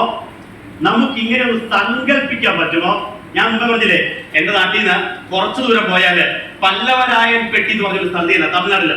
പല്ലവരായൻ പെട്ടി കേട്ടോട്ടോ നിങ്ങള്? പൂശാലംപെട്ടി ഉണ്ടോ? പൂശലാംപെട്ടി. ഈ ഒടിവും ചതവും ഒക്കെ ഉണ്ടായ ആ നാട്ടിലെ ആളുകൾ പോകും നേരെ ഈ പൂശാലംപെട്ടിയിലേക്ക്. എന്നാ ഒടിവുണ്ടെങ്കിലും അവിടെ കുറെ ലാട വൈദ്യന്മാരുണ്ട്. അവർ ഭയങ്കരമായിട്ട് ചികിത്സിക്കുന്ന ആളുകളാണ്. അപ്പൊ അങ്ങനത്തെ ഒരു സ്ഥലമാണ് ഈ പല്ലവരായൻപെട്ടി. നിങ്ങൾ ഇന്ന് പൊക്കോ, 2024 ഈ ഡിസംബറിൽ ചെല്ല്. അവിടെ ചെന്നിട്ട് അവിടുത്തെ ഒരു ഹോട്ടലിൽ കയറി ചായ കുടിക്കാൻ വേണ്ടി ചെല്ലു. ആദ്യം ചോദിക്കുന്ന ചോദ്യം, നിങ്ങളൊക്കെ ഏത് ജാതിയിൽപ്പെട്ടവരാണ്? ആദ്യ ചോദ്യം വരിക. അത് കേൾക്കുമ്പോൾ അവിടുത്തെ ലിസ്റ്റ് അനുസരിച്ച് നിങ്ങൾക്ക് 2 സ്ഥലമുണ്ട്. വേണമെങ്കിൽ അതിന്റെ അകത്തിരിക്കാം, ഇല്ലെങ്കിൽ പുറത്തൊരു ഷെഡുണ്ട്, അവിടെ പോയിരിക്കാം. താഴ്ന്ന ഈ ജാതിക്കാർക്ക് ഇരിക്കാനുള്ള ഇടമാണ് പുറത്തെ സ്ഥലം എന്ന് പറയുന്നത്. പ്രിയപ്പെട്ടവരെ, ഈ അടുത്ത കാലം വരെ ചിരട്ടയിലായിരുന്നു ചായ കിട്ടിയിരുന്നത്. ഈ അടുത്ത കാലം വരെ. ഇപ്പൊ ഡിസ്പോസിബിൾ ഗ്ലാസ് ആയി ഒരു മാറ്റം മാത്രമേ വന്നിട്ടുള്ളൂ കേരളത്തിൽ. ഞാൻ ചോദിക്കുന്നത്, നമ്മുടെ ഈ രാഷ്ട്രീയ പാർട്ടിക്കാരൊക്കെ തന്നെയാണല്ലോ അവിടെ ഭരിക്കുന്നത്.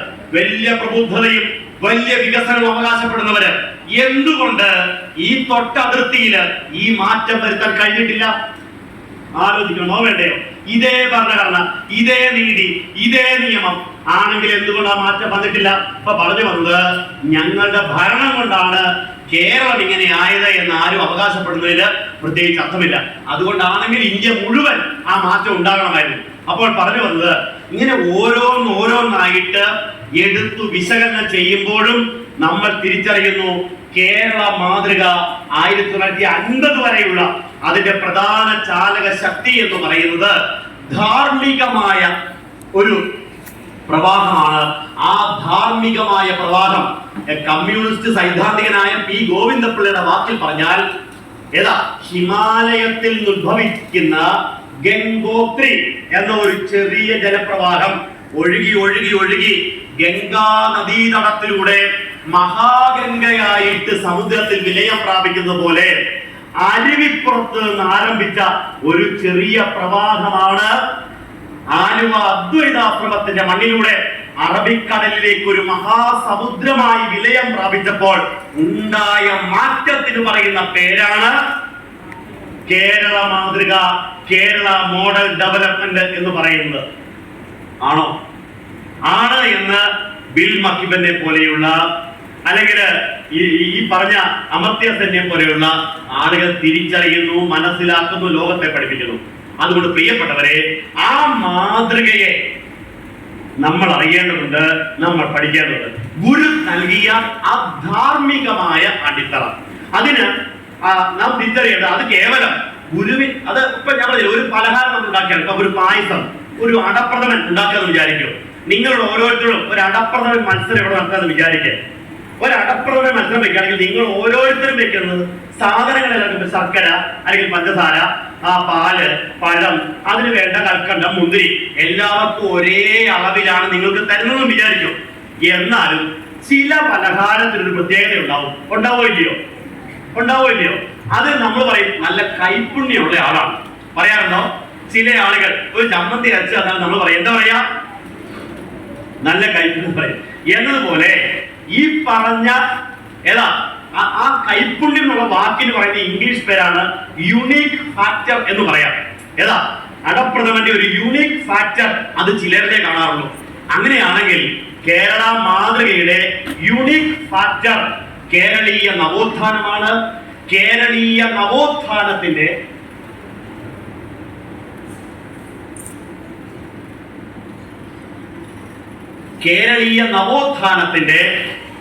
അടിസ്ഥാനം എന്ന് പറയുന്നത് ധാർമ്മികതയാണ്. ആ ധാർമ്മികത ഉത്ഭവിച്ചത് 1888 അരുവിപ്പുറം പ്രതിഷ്ഠയിൽ നിന്നാണ്.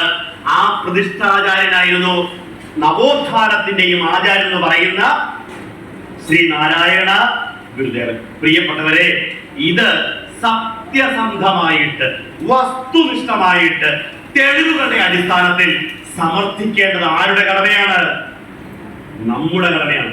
നമ്മളത് ചെയ്യുന്നില്ല എന്ന് വിചാരിച്ചാൽ, മുമ്പേ പറഞ്ഞ പോലെ തമിഴ്നാട്ടുകാർ വന്നിട്ട് വൈക്കം വീരൻ ഈ രാമസ്വാമി നായ്ക്കർ വൈക്കം സത്യാഗ്രഹത്തിന്റെ എല്ലാമാണ് തന്തൈ പെരിയോർ എന്ന് വ്യാഖ്യാനിക്കുമ്പോൾ അത് കേട്ട് കൈയടിക്കാൻ മാത്രമേ നമ്മളെ കൊണ്ട് സാധിക്കുള്ളൂ. അപ്പൊ ചരിത്രത്തെ പഠിക്കുക. ഇനി ഗുരുവിലേക്ക് നമുക്ക് തിരിച്ചു വരാം.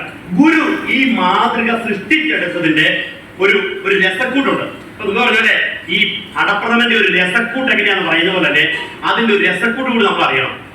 ശ്രീനാരായണ ഗുരുദേവൻ 1904 കുറെ ചെറുപ്പക്കാരെ വിളിച്ചുകൂട്ടി തന്റെ അടുക്കൽ. എന്നിട്ട് അവരോട് പറഞ്ഞു, നിങ്ങൾ നാടിന്റെ നാനാഭാഗത്തും പോയി ചില വിഷയങ്ങളെ കുറിച്ച് സംസാരിക്കണം. അവർക്ക് വേണ്ടി ഗുരു കൽപ്പിച്ചു കൊടുത്ത വിഷയങ്ങൾ ഏതൊക്കെയാണെന്ന് അറിയാമോ? മതം, സദാചാരം, വിദ്യാഭ്യാസം, വ്യവസായം. 4 വിഷയങ്ങൾ. ആലോചിച്ചു, മതം, സദാചാരം, വിദ്യാഭ്യാസം, വ്യവസായം. അപ്പൊ ഈ 4 വിഷയങ്ങൾ ജനങ്ങളെ പഠിപ്പിച്ചു കൊടുക്കണം എന്നാണ് ഗുരു ആഹ്വാനം ചെയ്തത്. അതിൽ ആദ്യത്തേത് മതപരമായ സദാചാരപരമായ മൂല്യങ്ങളെ കുറിച്ചുള്ള അറിവ് ഒരു ജനതയ്ക്കുണ്ടാവണം എന്നുള്ളത് തന്നെയാണ്. സദാചാരപരമായ മൂല്യങ്ങൾ ജനങ്ങളിലേക്ക് എത്തിച്ചു കൊടുക്കേണ്ടതുണ്ട്. അവരെ അത് പഠിപ്പിക്കേണ്ടതുണ്ട്. അവരിലേക്ക് അടിസ്ഥാനപരമായ ജീവിത നിവൃത്തികളെ കുറിച്ച് ബോധ്യപ്പെടുത്തി കൊടുക്കേണ്ടതുണ്ട്. അതിന് പലതരം കൂട്ടായ്മകൾ ശ്രീനാരായണ ഗുരുദേവൻ സൃഷ്ടിച്ചു. നമ്മുടെ മഹാകവി കുമാരനാശാനിലൂടെ ഗുരു പ്രസിദ്ധപ്പെടുത്തിയ അദ്വൈത ജീവിതം എന്ന് പറയുന്ന ഒരു കൃതിയുണ്ട്. അദ്വൈത ജീവിതം വായിച്ചിട്ടുണ്ടോ? ഉണ്ടാവും. അതിനകത്ത് പറയുന്ന ഒരു വാക്യം എങ്ങനെയാണ്? ലൗകികവും ആത്മീയവും രണ്ടും രണ്ടല്ല. ഏതാ ഇന്ന് ലോക രാജ്യങ്ങൾ ഈ രണ്ടിൽ ഏതിനെങ്കിലും പെടുക. ഒന്നുകിൽ മുതലാളിത്ത രാജ്യം, മുതലാളിത്തം ഫോളോ ചെയ്യുന്നത്, ഇല്ലെങ്കിൽ തൊഴിലാളി വർഗ സർവാധിപത്യം. ആണോ അല്ലയോ? ഈ 2 ധാരകളിലൂടെയാണ് പോയിക്കൊണ്ടിരിക്കുന്നത്, ലോകം പോയിക്കൊണ്ടിരിക്കുന്നത്. അവിടെയാണ് ഗുരു അവതരിപ്പിച്ച ഒരു പുതിയ സമന്വയത്തിന്റെ ഏകാത്മകതയുടെ മാർഗം എന്ന് പറയുന്നത്. എന്താണ്? ലൗകികവും ആത്മീയവും രണ്ടും രണ്ടല്ല. അത് രണ്ടും ഒരു നാണയത്തിന്റെ 2 വശങ്ങൾ പോലെ തുല്യമായിട്ട് മുന്നോട്ട് പോകുമ്പോഴാണ് സമഗ്രമായ പുരോഗതി എന്ന് പറയുന്നത് ഉണ്ടാവുക. അപ്പൊ അതിന്റെ അടിസ്ഥാനത്തിൽ ലൗകികതയെയും ആത്മീയതയെയും ചേർത്തു പിടിക്കുന്നതാവണം ഒരു സാമൂഹ്യ മാറ്റത്തിന്റെ ഹേതുക്കൾ എന്ന് പഠിപ്പിച്ചു കുട്ടികൾ. ചില ഉദാഹരണങ്ങൾ നോക്കാം. ഒരിക്കല് കോട്ടായി കുമാരനെ കൂട്ടിക്കൊണ്ട് ഗുരുദേവന്റെ അമ്പലത്തിലെ പ്രതിഷ്ഠയ്ക്ക് വേണ്ടി പോവുകയാണ്. അമ്പലത്തിന്റെ പ്രതിഷ്ഠയാണ്. അപ്പോ നമുക്കറിയാം, ഇപ്പൊ ഇതൊരു അമ്പലത്തിന്റെ പരിസരത്ത് നമ്മൾ രാജരാജേശ്വരി ക്ഷേത്രത്തിന്റെ മുറ്റത്താണ് നമ്മൾ കൂടിയിരിക്കുന്നത്. ഈ അമ്പലത്തിൽ ധാരാളം പ്രസംഗങ്ങൾ നടക്കാറില്ലേ? എല്ലാ അമ്പലത്തിലും നിങ്ങൾ പോവാറുണ്ടല്ലോ. ആത്മീയ പ്രഭാഷണങ്ങൾ എന്ന് അതിന്റെ പേര് തന്നെ. അപ്പം അവിടെ നടക്കുന്ന പ്രഭാഷണം എങ്ങനെയുള്ളതാണ്? ആത്മീയതയെ കുറിച്ച്, ക്ഷേത്ര ആചാരങ്ങളെ കുറിച്ച്. ഞാനൊക്കെ ഇപ്പോഴും ആലോചിക്കാറുണ്ട്. ഈ കഴിഞ്ഞ ദിവസം ഒരു ക്ഷേത്രത്തിൽ പോയതാണ്. അവിടെയും പ്രഭാഷകൻ എന്നിട്ട് പറയുന്നത് എത്ര തിരിയിട്ട് വിളക്ക് കത്തിക്കണം, വിളക്കിന് തിരിക്കാൻ കോട്ടോ പടിഞ്ഞാറോട്ടോ തെക്ക് പടിഞ്ഞാറോ എങ്ങോട്ട് വേണം.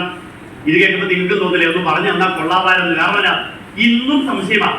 എത്രയോ കാലമായി ഈ കത്തിയിൽ ആരംഭിച്ചിട്ട് ഇപ്പോഴും നമുക്ക് സംശയം. അമ്പലത്തിൽ പോയാൽ എങ്ങോട്ട് സഞ്ചരിക്കണം, എങ്ങനെ പ്രദർശനം വയ്ക്കണം, എങ്ങനെ തൊഴണം, ഇതൊക്കെ നല്ലത്. പ്രിയപ്പെട്ടവരെ, ഞാൻ പറഞ്ഞത് ഇങ്ങനെയുള്ള ആത്മീയതയും ക്ഷേത്രങ്ങൾ എന്താണ്, ആചാരങ്ങൾ എന്താണ്, ആ വിശ്വാസങ്ങൾ, പുരാണങ്ങൾ, ഭാഗവത സപ്താഹ യജ്ഞങ്ങൾ, മഹാശിവപുരാണ യജ്ഞങ്ങൾ, ഇങ്ങനെ പരിപാടികൾ നടക്കുകയാണ്. അപ്പോഴാണ് ഒരു നൂറ്റാണ്ട് മുമ്പ് ഗുരു കോട്ടായി കുമാരനെ കൊണ്ട് പോയപ്പോ ഗുരു പറയാം, കുമാര അവിടെ പ്രതിഷ്ഠ കഴിയുമ്പം കുമാരൻ അവിടെയുള്ളവരോട് ഒരു പ്രസംഗം ചെയ്യണം. കുമാരൻ ഞെട്ടിപ്പോയി. എന്റെ സ്വാമി, എന്നാ പ്രസംഗം? എനിക്ക് പ്രസംഗിച്ച് ശീലമില്ലാത്ത ആളല്ലേ. ഗുരു പറഞ്ഞു, കുമാരൻ അധികമൊന്നും സംസാരിക്കേണ്ടതേ, 3 കാര്യങ്ങൾ പറഞ്ഞു കൊടുത്താൽ മതി. ഓ, കുമാരൻ ആശ്വാസമായി. കാരണമല്ല, ഇപ്പൊ തന്നെ കാണാതെ പഠിച്ചേക്കാം. ശരി സ്വാമി, എന്തൊക്കെ പറയണം? ഗുരു പറഞ്ഞു, കുമാര അവിടെ വരുന്ന ആളുകളെല്ലാം പാവപ്പെട്ട ആളുകളാണ്. അതുകൊണ്ട് അവരോട് ആദ്യം പറയണം വയറിനെ നന്നായി സൂക്ഷിക്കണമെന്ന്. കുമാരന് മനസ്സിൽ ചിരി വന്ന് കാണുമല്ലേ. ഇതൊക്കെ അമ്പലത്തിൽ വരുന്നവരോട് ഇതൊക്കെയാണോ പറയേണ്ടതല്ലേ ചിന്തിക്കുന്നത്? ഇപ്പൊ ഇവിടുത്തെ ഈ അമ്പലത്തിൽ നിന്ന് ഒരാൾ പ്രസംഗിക്കാം, 10 ജനങ്ങളെ നിങ്ങളൊക്കെ വയറിനെ നന്നായി സൂക്ഷിക്കണമെന്ന് പറഞ്ഞാൽ നിങ്ങൾ പറയും ഈ പ്രഭാഷകനെ തല്ലി ഓടിക്കേണ്ട സമയം കഴിഞ്ഞെന്ന് പറയും. അപ്പോ കുമാരൻ, എന്റെ സ്വാമി എന്നാ ഉദ്ദേശിക്കുന്നത്? സ്വാമിയുടെ വാക്കിലെല്ലാം ഒരു തുള്ളിയിൽ 1000 കറന്ന് പറഞ്ഞ പോലെയാണല്ലോ. എന്നാ ഉദ്ദേശിക്കുന്നത്? അപ്പൊ ഗുരു പറയാ, കുമാര അവിടെ വരുന്നവരെല്ലാം പാവങ്ങളാണ്. അതുകൊണ്ട് അവരോട് നന്നായിട്ട് പണിയെടുത്ത് ജീവിക്കുന്നതിനെ കുറിച്ച് പറയണം. പണിയുടെ മഹത്വം പറയണം. എല്ലുമുറിയ പണിയെടുത്താൽ പല്ലുമുറിയ തിന്നാലേ വയറിന് സുഖം വരുള്ളൂ. ആണോ അല്ലയോ? ഒരു ചാൻ വയറിന് വേണ്ടിയാണോ നമ്മൾ ഈ കഷ്ടപ്പെടുന്നത് എന്ന് പറഞ്ഞേ. നമ്മളെല്ലാം ജോലി ചെയ്യുന്നതിന്റെ ഒരു തലം എന്താണ്? ഈ ഒരു ചാൻ വയറിന്റെ സുഖമാണ്. അപ്പൊ ഒരു ചാൻ വയറിന്റെ സന്തോഷത്തിന് ജോലി എടുക്കണം എന്ന് ഗുരു പറയാ. കുമാരൻ സായിപ്പന്മാരെ കണ്ടിട്ടില്ലേ? ഈ പ്രായത്തിൽ അവർ അധ്വാനിക്കുന്നത് കണ്ടില്ലേ? അതുകൊണ്ട് ജോലിയുടെ മഹത്വമാണ് ഒരു ഭക്തനെ ആദ്യം പഠിപ്പിക്കേണ്ടത്. ഏതെങ്കിലും ഒരു അമ്പല കമ്മിറ്റിക്കാര് ഈ വിഷയം ഇപ്പോഴെങ്കിലും ചർച്ചക്കെടുക്കുന്നുണ്ടോ? പറയും ഇല്ല. അപ്പൊ ഗുരു പറഞ്ഞു അതാണ് ആദ്യം ചെയ്യേണ്ടത്. ശരി സ്വാമി, മനസ്സിലായി. അടുത്തതോ, രണ്ടാമത് കുമാരൻ അവരോട് ഹൃദയത്തെ നന്നായി സൂക്ഷിക്കാൻ പറയണം. കുമാരൻ ഓർത്ത് കാണുന്നത് അറ്റാക്ക് വരാണ്ട് നോക്കിക്കോണം. കാരണം നല്ലപോലെ തിന്നു കഴിയുമ്പോൾ അറ്റാക്ക് ഉണ്ടാവാനുള്ള സാധ്യതയാണോ അതിന്റെ അർത്ഥം? അല്ല കുമാര, അല്ല. എന്താണ്? ഹൃദയത്തിലാണ് മറ്റുള്ളവരുള്ള അനുകമ്പ ഇരിക്കുന്നത്, മറ്റുള്ളവരുടെ കാരുണ്യം ഇരിക്കുന്ന സ്ഥലമാണ് ഏത്? ഹൃദയം. അതുകൊണ്ട് ഒരു ഹൃദയം ഉണ്ടാവണം. എല്ലാവർക്കും ഒരു ഹൃദയം വേണം. മറ്റുള്ളവരോട് കാരുണ്യം ഉണ്ടാവണം. ഇത് പഠിപ്പിച്ചു കൊടുക്കണം എന്ന് പറഞ്ഞാൽ നമ്മൾ ആദ്യം പണിയെടുക്കണം. പക്ഷെ നമ്മൾ അധ്വാനിക്കുമ്പോൾ, പ്രിയപ്പെട്ടവരെ ഇവിടെ ശ്രദ്ധിക്കുക, നിങ്ങൾ എല്ലാവരും ജീവിതകാലം മുഴുവൻ അധ്വാനിക്കുന്നവരാണ്. നമ്മൾ അധ്വാനിക്കുമ്പോൾ അതിലൊരു പങ്ക് പണിയെടുക്കാൻ നിവൃത്തിയില്ലാത്തവർക്ക് കൊടുക്കണമോ വേണ്ടയോ? ഒന്ന് പറഞ്ഞേ. പണിയെടുക്കാൻ നിവൃത്തിയില്ലാത്തവർക്ക് കൊടുക്കണമോ വേണ്ടയോ? വേണം. അതിനാണ് ദൈവം 2 കൈകളോട് കൂടി പറഞ്ഞു വിട്ടേക്കുന്നത്. ഒരു പങ്ക് മറ്റുള്ളവർക്ക് കൊടുക്കുന്നവനാണ് ഹൃദയമുള്ളത്. മനസ്സിലായോ? ഇനി തൊട്ടു നോക്കി, ഇവിടെ ആ സാധനം ഇടിക്കുന്നുണ്ടോന്ന്. ഒരു പങ്ക് മറ്റുള്ളവർക്ക് വേണ്ടി കാരുണ്യം കാണിക്കണം. പ്രിയപ്പെട്ടവരെ, ഈ ലോകം കണ്ട ഏറ്റവും വലിയ കാരുണ്യവാൻ ആരായിരുന്നു? ഈ ലോകം കണ്ട ഏറ്റവും വലിയ കാരുണ്യവാൻ ശ്രീനാരായണ ഗുരുദേവനാണ്. ലോകം എന്നാ ഞാൻ പറഞ്ഞത്. കേരളമെന്നോ ഇന്ത്യയെന്നോ ഏഷ്യയെന്നോ അല്ല പറഞ്ഞത്. ലോകം കണ്ട.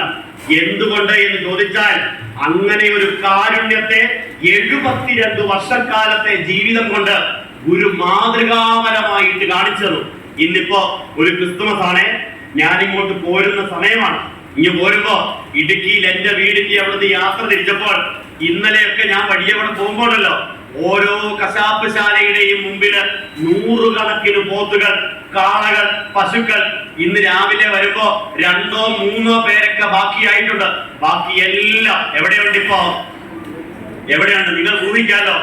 ഓരോ ക്യൂ കാണും, ഓരോ തിരക്ക് കാണും. അതൊക്കെ അവരുടെ സ്വാതന്ത്ര്യം, പ്രിയപ്പെട്ടവരെ. അതൊക്കെ അവരവരുടെ ഇഷ്ടം. അപ്പൊ അതിനെ കുറിച്ചൊക്കെ പറഞ്ഞാൽ പറയും, ആ ഭക്ഷണം കഴിക്കാനുള്ള അവനവന്റെ സംസ്കാരമല്ലേ, അവനവന്റെ അല്ലേ എന്നൊക്കെ ചോദിച്ചത്. അതൊക്കെ അവരെ ഇഷ്ടം. പക്ഷേ ഇവിടെ ഒരു ഗുരു, ആ ഗുരു മാത്രമാണ് ഇങ്ങനെ പഠിപ്പിച്ചത്. ഒരു പീഡയെറുമ്പിലും വരുത്തരുതെന്നുള്ള അനുകമ്പയും സദാ കരുണാകര. ചോടൊക്കെ പാടാം. ഈ ക്രിസ്മസ് ആയതോടൊക്കെ പാടാം. നൽകുകൊള്ളിൽ നിൻ തിരുമൈ വിട്ടകലാത ചിന്തയും. അല്ലയോ കരുണാകര. കണ്ടോ, ഇതിനു വേണ്ടി ഗുരു ദൈവത്തിനിട്ട മറ്റൊരു പേരാണ്. ഏതാ? കൃഷ്ണനോ ഗുരുവായൂരപ്പനോ വേണം ചേർക്കാമായിരുന്നു. പക്ഷേ കരുണയാണ് ദൈവം. കരുണയുള്ളവനാണ് കരുണാകരൻ. കരുണയുടെ ഇരിപ്പിടമാണ്. അപ്പൊ കരുണാകര, എന്റെ ഉള്ളിൽ നിന്റെ ദിവ്യ സ്വരൂപം. അപ്പൊ കരുണാകരൻ ഉള്ളിലുള്ളവന്റെ ഉള്ളിൽ എന്തുണ്ടാവണം?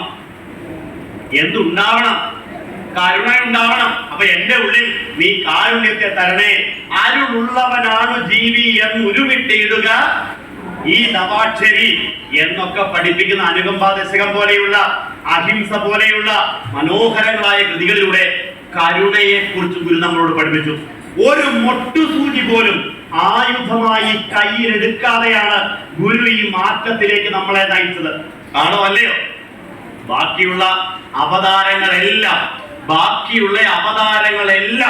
ലോകത്തെ മാറ്റിയത് ആയുധബലം കൊണ്ട് കൂടിയാണ്. ആണോ അല്ലയോ? ശ്രീരാമൻ ഇവിടെ അവതരിച്ച് എന്തിനു വേണ്ടിയാ? എന്നെ എത്ര അവതരിക്കുന്നത്? ശ്രീരാമൻ ഇവിടെ അവതരിച്ച് എന്തിനു വേണ്ടിയായിരുന്നു? രാവണനെ കൊല്ലാൻ വേണ്ടിയായിരുന്നു. ആണോ അല്ലയോ? അതെ. ഭദ്രകാളി അവതരിച്ച് എന്തിനു വേണ്ടിയാണ്? ദാരികനെ കൊല്ലാൻ വേണ്ടിയാണ്. ശ്രീകൃഷ്ണൻ അവതരിച്ച് എന്തിനു വേണ്ടിയാണ്? കംസനെ കൊല്ലാൻ. ഈ കൃഷ്ണന് കംസനും ചെറിയ ബന്ധമുണ്ട് കേട്ടോ. എന്തോന്നാണ്? എനിക്കും ഒരു മരുമകനേ ഉള്ളൂ. അവൻ എന്നോട് പറയാ, മാമൻ ഇങ്ങനെയാണെങ്കിൽ ഞാൻ ചിലപ്പോ കൃഷ്ണനാവും കേട്ടോ എന്ന്. അപ്പൊ അതൊരു എന്താണ്? മാതൃകയാണ്. അവർക്കൊരു മാതൃകയാണ്. അപ്പൊ കംസനെ കൊല്ലാൻ വേണ്ടിയിട്ട് ഇല്ലേ? അതുകൊണ്ടാണ് 2 ആളുകൾ തമ്മിൽ ഈ അവതാരങ്ങളെല്ലാം ശത്രുവിനെ കൊല്ലുക, ശത്രു സംഹാരമൂർത്തികൾ. അങ്ങനെയാണല്ലോ പറയുന്നത്. വില്ലൻ വില്ലാളി വീരൻ, വീരൻ വീരമണികൾ എന്നൊക്കെ പറഞ്ഞു പറയാ. ശത്രു സംഹാര മൂർത്തി. ദൈവങ്ങളെല്ലാം അങ്ങനെ തന്നെയാണ് നമ്മൾ വിശ്വസിക്കുന്ന. ഇവിടെയാണ് പ്രിയപ്പെട്ടവരെ 2 ആളുകൾ തമ്മിൽ വഴക്കൂടുവാന്നിരിക്കട്ടെ. അപ്പൊ നിങ്ങൾക്കൊരു മോഹം, ഈ 2-ൽ ഒരുത്തനെ തീർന്നാൽ സുഖമായി കാണാമല്ലോ എന്ന്. അങ്ങനെയാണ് നിങ്ങളുടെ ആഗ്രഹമെങ്കിൽ ഒരു മന്ത്രമുണ്ട്. എന്നറിയാമോ? രാമ രാവണ കാളി ദാരിക ബാലി സുഗ്രീവ കീരി പാമ്പ് കടി എന്ന് പറഞ്ഞ നഖം കൂട്ടി ഉരസിയാൽ മതി. 2-ലൊന്ന് തീർന്നു. ഒന്ന് എഴുതി വെക്കാമായിരുന്നല്ലേ? ചേച്ചിയൊക്കെ പെട്ടെന്ന് എന്നാ പറയാനാ, അത് വിട്ടും പോയത്. ഒന്നൊന്നിനെ കൊല്ലാൻ വേണ്ടിയാണ് അവതരിച്ചത്. പ്രിയപ്പെട്ടവരെ, ഇവിടെയാണ് ഗുരുവിന്റെ പ്രസക്തി. ഗുരു പറഞ്ഞു, ശത്രുവിനെ കൊന്നാൽ ശത്രുക്കളുടെ എണ്ണം കൂടുവോ കുറയുവോ? ഇത്രയും സിമ്പിളായ ഒരു കാര്യം ഇവിടെയാണ് ഗുരു പഠിപ്പിച്ചത്. ശത്രുവിനെ അല്ല കൊല്ലേണ്ടത്, ശത്രുതയെ സംഹരിക്കണം. ശത്രുത പോയാൽ പിന്നെ ശത്രു ഉണ്ടോ? നിങ്ങൾക്കിപ്പോ നിങ്ങളുടെ മനസ്സിലെ ശത്രുക്കളെ എല്ലാം എടുത്തേ, നിങ്ങളുടെ മനസ്സിലെ നിങ്ങളുടെ ശത്രുക്കളെ എല്ലാം മുമ്പിൽ കൊണ്ടുവന്നേ, എന്നിട്ട് അവരോടുള്ള ശത്രുത അങ്ങോട്ട് ഇല്ലാതാക്കിക്കേ. ഇനി ശത്രു ഉണ്ടോ? ഇല്ല. അപ്പോൾ ശത്രു സംഹാരമൂർത്തികൾ ഒരുപാടുണ്ട്. ശത്രുതാ സംഹാരമൂർത്തി ഒന്നേ ഉള്ളൂ. ആരാണ്? ഒക്കെ പറയേ, ശ്രീനാരായണ ഗുരുദേവൻ. പ്രിയപ്പെട്ടവരെ, അങ്ങനെ ഒരു കുഞ്ഞുറുമ്പിനെ പോലും നോവിക്കാത്ത കാരുണ്യത്തിന്റെ ഉടമയായിരുന്നു. ഉറുമ്പെന്ന് മാത്രം പറഞ്ഞ് ഞാൻ അവസാനിപ്പിക്കുന്നില്ല കേട്ടോ. എപ്പോ വേണമെങ്കിലും നമുക്ക് തല്ലിക്കൊല്ലാൻ അനുവാദമുള്ള ഒരു ജീവിയുണ്ടല്ലോ. ഏതാ? പാമ്പോ? പാമ്പിനെ കൊന്നാൽ ദൂരം അറിയും, ഫോറസ്റ്റ് അറിഞ്ഞാൽ. എപ്പോ വേണമെങ്കിലും തല്ലിക്കൊല്ലാൻ ലൈസൻസ് ഉള്ള ജീവി കൊതുക്. കൊന്നില്ലെങ്കിൽ കുറ്റബോധം തോന്നുന്ന ജീവിയാണ്. ഏത്? അപ്പൊ പ്രാർത്ഥിച്ചോണ്ടിരിക്കുന്നത് കുടിക്കും. ഇല്ലെങ്കിൽ അമ്പലത്തിൽ ശാന്തി ദീപാരാധനയ്ക്ക് വേണ്ടി തട്ടെടുത്തിരിങ്ങനെ പ്രസ്പുര എന്ന് പറഞ്ഞ ദീപാരാധന തട്ട് ഒഴിയുന്ന സമയത്ത് കൊതുക് അടിച്ചാൽ ശാന്തി കൊതുക് എന്ന് പറയോ? ഇല്ല, തട്ട് താഴെ വെച്ചിട്ട് ഒറ്റ അടി കൊടുത്ത എന്നാലേ ഒരു ശാന്തി ഉണ്ടാവത്തുള്ളൂ. കാര്യം ആള് ശാന്തി ആണെങ്കിൽ പോലും പറഞ്ഞു വന്നത്, അതിനെ പോലും നോവിക്കാത്ത ഒരു ഗുരു. അതിനും അപ്പുറത്ത് നമുക്കറിയാം ഗുരുവിന് കഴിക്കാൻ ഏറ്റവും ഇഷ്ടമുള്ളൊരു ഭക്ഷണം ഉണ്ടായിരുന്നു. ശ്രീനാരായണ ഗുരുദേവന്റെ പ്രിയപ്പെട്ട ഭക്ഷണം ഏതായിരുന്നു? മരച്ചീനി. ഈ കപ്പ. മരച്ചീനി ഇഷ്ടപ്പെടാൻ എന്താ കാര്യത്തിൽ ഗുരുവിനോട് ചോദിച്ചു, സ്വാമിക്ക് ഈ കപ്പയോട് ഇത്ര പ്രിയം എന്താണ്? കാരണം എന്താ? എവിടെ ചെന്നാലും പറയും മരച്ചീനി നടണം, മരച്ചീനി കഴിക്കാമല്ലോ. ഗുരു തന്നെ പൊടി തൂക്കി മലയിലേക്ക് ഇറങ്ങി വരുമ്പോ ചോദിച്ചു, എന്നാ പോലെ കഴിക്കാറുണ്ട്? സ്വാമി കപ്പയുണ്ട്, ചുട്ടു കൊണ്ടുവരട്ടെ. അത് മതി. അപ്പൊ കപ്പ പ്രിയം. എന്നാ കാര്യത്തിൽ ഗുരു പറയാ, മരച്ചീനി ഒരു പ്രത്യേകതയുണ്ട്. താരതമ്യേന ഹിംസ കുറവുള്ള ഒരു വെജിറ്റേറിയൻ ഭക്ഷണമാണ് മരച്ചീനി. ഏതാ? ബാക്കിയുള്ള സസ്യാഹാരത്തിലെല്ലാം ആ ചെടിയുടെ പ്രാണൻ എടുക്കണം. വേണോ വേണ്ടയോ? ഇപ്പൊ ചോറുണ്ടാവണമെങ്കിൽ എത്ര നെന്മണികളുടെ പ്രാണൻ പോയാലാ ഒരു പ്ലേറ്റ് ചോറുണ്ടാവുക? ഇല്ലേ? ഒരു ഇത്തിരി കടുക് പൊട്ടിച്ചാൽ മതി, എത്ര പ്രാണൻ ഇല്ലാതാകും. അവിടെ കപ്പയുടെ കിഴങ്ങെടുത്തത് കരുതി ജീവൻ ഇല്ലാതാകുന്നുണ്ടോ? ഉണ്ടാവുന്നുണ്ടോ? അപ്പൊ നോക്കൂ, അതുകൊണ്ട് എനിക്കത് ഇഷ്ടം. രുചി കൊണ്ടല്ല, ഹിംസ കുറവുള്ള സസ്യാഹാരമായതുകൊണ്ട് എനിക്കത് ഇഷ്ടം എന്ന് പറഞ്ഞ ഗുരുവിന്റെ കാരുണ്യം ലോകത്ത് വേറെ എവിടെയുണ്ട്? അതുകൊണ്ട് കുമാരനാശാൻ പാടി എന്ത്, ഇങ്ങനൊരു കാരുണ്യവാൻ വേറെയുണ്ടോ? അൻപാർന്നവരുണ്ടോ? പരവിജ്ഞാനികളുണ്ടോ? വൻപാക വെടിഞ്ഞുള്ളവരുണ്ടോ? മുൻപായതിനൊക്കെയിലും ഞങ്ങൾ ഭജിപ്പൂ നിൻ പാവനവാദം ഗുരുനാരായണമൂർത്തേ. ഇതുപോലൊരു ദയാശാലി വേറെ എവിടെയുണ്ട്? അപ്പോ ആ കാരുണ്യത്തെ പഠിപ്പിച്ച ഒരു ഗുരു. അതുകൊണ്ട് ഗുരു കോട്ടായി കുമാരനോട് പറഞ്ഞു, ഹൃദയമുള്ളവരാവണം മനുഷ്യൻ. മനുഷ്യൻ എന്ന് പറഞ്ഞാൽ ഹൃദയമുള്ളവനാവണം, മനുഷ്യത്വമുള്ളവനാവണം. അതുകൊണ്ട് നീ അത് പഠിപ്പിക്കണം. ശരി സ്വാമി, മനസ്സിലായി. മൂന്നാമത് ഇതിന്റെയും മുകളിലാണ് തലച്ചോറിനെ വെച്ചിരിക്കുന്നത്. അപ്പൊ കണ്ടോ, 3 വയറ്, ആമാശയം, ഹൃദയം, തലച്ചോറ്. മൂന്നാമതായി ആളുകളോട് പറയേണ്ടത് തലച്ചോറിനെ സൂക്ഷിക്കണം എന്നാണ്. എന്നാ സ്വാമി ഉദ്ദേശിക്കുന്നത്? അതോ ഏത് കാര്യം ചെയ്യുമ്പോഴും ആലോചിച്ചു പ്രവർത്തിക്കണം. പ്രിയപ്പെട്ടവരെ, ഒരു ഗുരു എത്ര കാരുണ്യകാരൻ ആലോചിക്കേ. നമ്മളോട് പറയുക, നിങ്ങൾ എന്ത് ചെയ്യുമ്പോഴും ഒന്ന് ആലോചിക്കണം. രണ്ടാമത് ഒന്നോടെ ചിന്തിക്കണം. ചിന്തിച്ച് പ്രവർത്തിച്ചാൽ നിങ്ങൾക്ക് ഒരിക്കലും അതിനെക്കുറിച്ച് ഓർത്ത് ഖേദിക്കേണ്ടി വരികയില്ല. നിങ്ങളൊന്ന് ആലോചിച്ചേ, നിങ്ങളുടെ ജീവിതത്തിൽ എപ്പോഴെങ്കിലും ഒക്കെ ചില കാര്യങ്ങൾ തെറ്റിപ്പോയല്ലോ എന്ന് വിചാരിച്ചിട്ടുണ്ടെങ്കിൽ അതിന്റെ അടിസ്ഥാനം നിങ്ങൾ അത് വേണ്ട പോലെ ആലോചിച്ചില്ല എന്നുള്ളത് തന്നെയാണ്. ആണോ അല്ലയോ? അപ്പൊ ഗുരു പറയാ, തെറ്റിപ്പോയല്ലോ എന്ന് ചിന്തിക്കാത്ത വണ്ണം ആലോചിക്കണം. അങ്ങനെ ആലോചിച്ചിട്ടേ ഒരു കാര്യം നിങ്ങൾ ചെയ്യാൻ വേണ്ടി പുറപ്പെടാവുള്ളൂ. അപ്പോൾ ഈ 3 കാര്യങ്ങളാണ് ജനങ്ങളോട് പഠിപ്പിക്കേണ്ടത് എന്ന് 1 നൂറ്റാണ്ട് മുമ്പ് ഒരമ്പലത്തിന്റെ പ്രതിഷ്ഠാവേദിയിൽ വെച്ച് പറഞ്ഞു കൊടുക്കാൻ ഗുരു ആരെ നിയോഗിച്ചു? കോട്ടായി കുമാരനെ നിയോഗിച്ചു.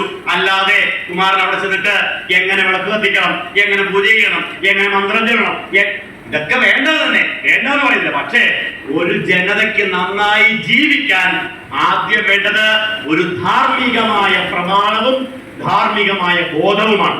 അതുണ്ടാവാൻ ഇതൊക്കെ തന്നെയാണ് വേണ്ടത്. അപ്പൊ അങ്ങനെ മതബോധമുള്ള, സാത്വികമായ മതബോധ്യമുള്ള ഒരു സമൂഹമായിട്ട് വളർത്തുവാൻ ഗുരുക്ഷേത്രങ്ങളെയും ഒക്കെ ഉപയുക്തമാക്കിയുണ്ടായി. നോക്കൂ പ്രിയപ്പെട്ടവരെ, ഇങ്ങനെ ഒരു ജനതയുടെ ഉള്ളിലേക്ക് സാത്വികമായ ഒരു മതബോധം, സദാചാര മൂല്യങ്ങൾ, ഇതെല്ലാം പകർന്നു കൊടുക്കേണ്ടതാണ്. ഞാനിപ്പോ നിങ്ങളോട് ചോദിച്ചോട്ടെ, ഈ 2K പിള്ളേർക്കെല്ലാം, 2K പിള്ളേർ എന്ന് വെച്ചാൽ ആരാ? 2000 പിള്ളേർക്കെല്ലാം എപ്പോഴാ രാവിലെ എഴുന്നേക്കേണ്ടത് വല്ല ബോധമുണ്ടോ? ഏതെങ്കിലും സമയത്ത് എഴുന്നേൽക്കുക, എപ്പോഴെങ്കിലും എന്തെങ്കിലും ഒക്കെ കഴിക്കുക.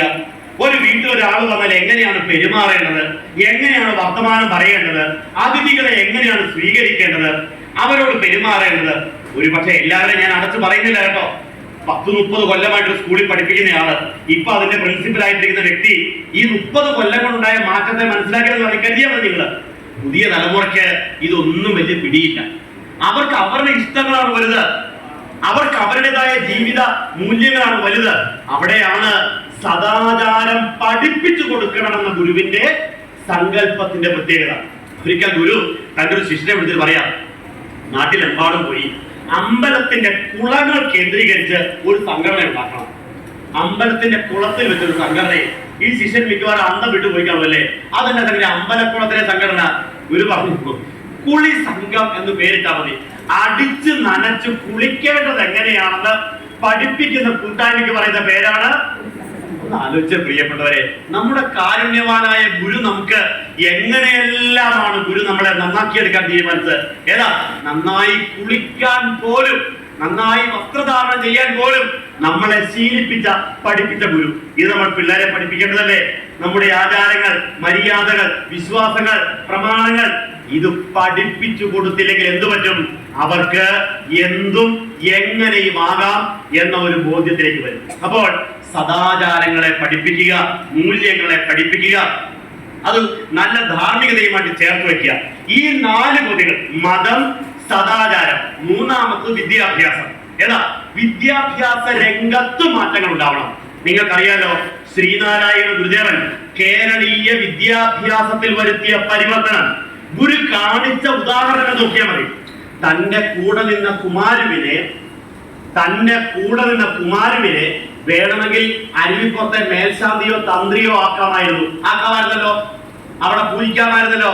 അതാണ് ഗുരു ചെയ്തത്. അല്ല, ഇവന്റെ വാസന തിരിച്ചറിഞ്ഞപ്പോൾ ഗുരു നേരെ ഡോക്ടർ പൽപ്പുവിന്റെ അടുത്തോണ്ടാക്കി. ഗുരു പറഞ്ഞു, ഇവനെ ഇംഗ്ലീഷ് പഠിപ്പിക്കണം.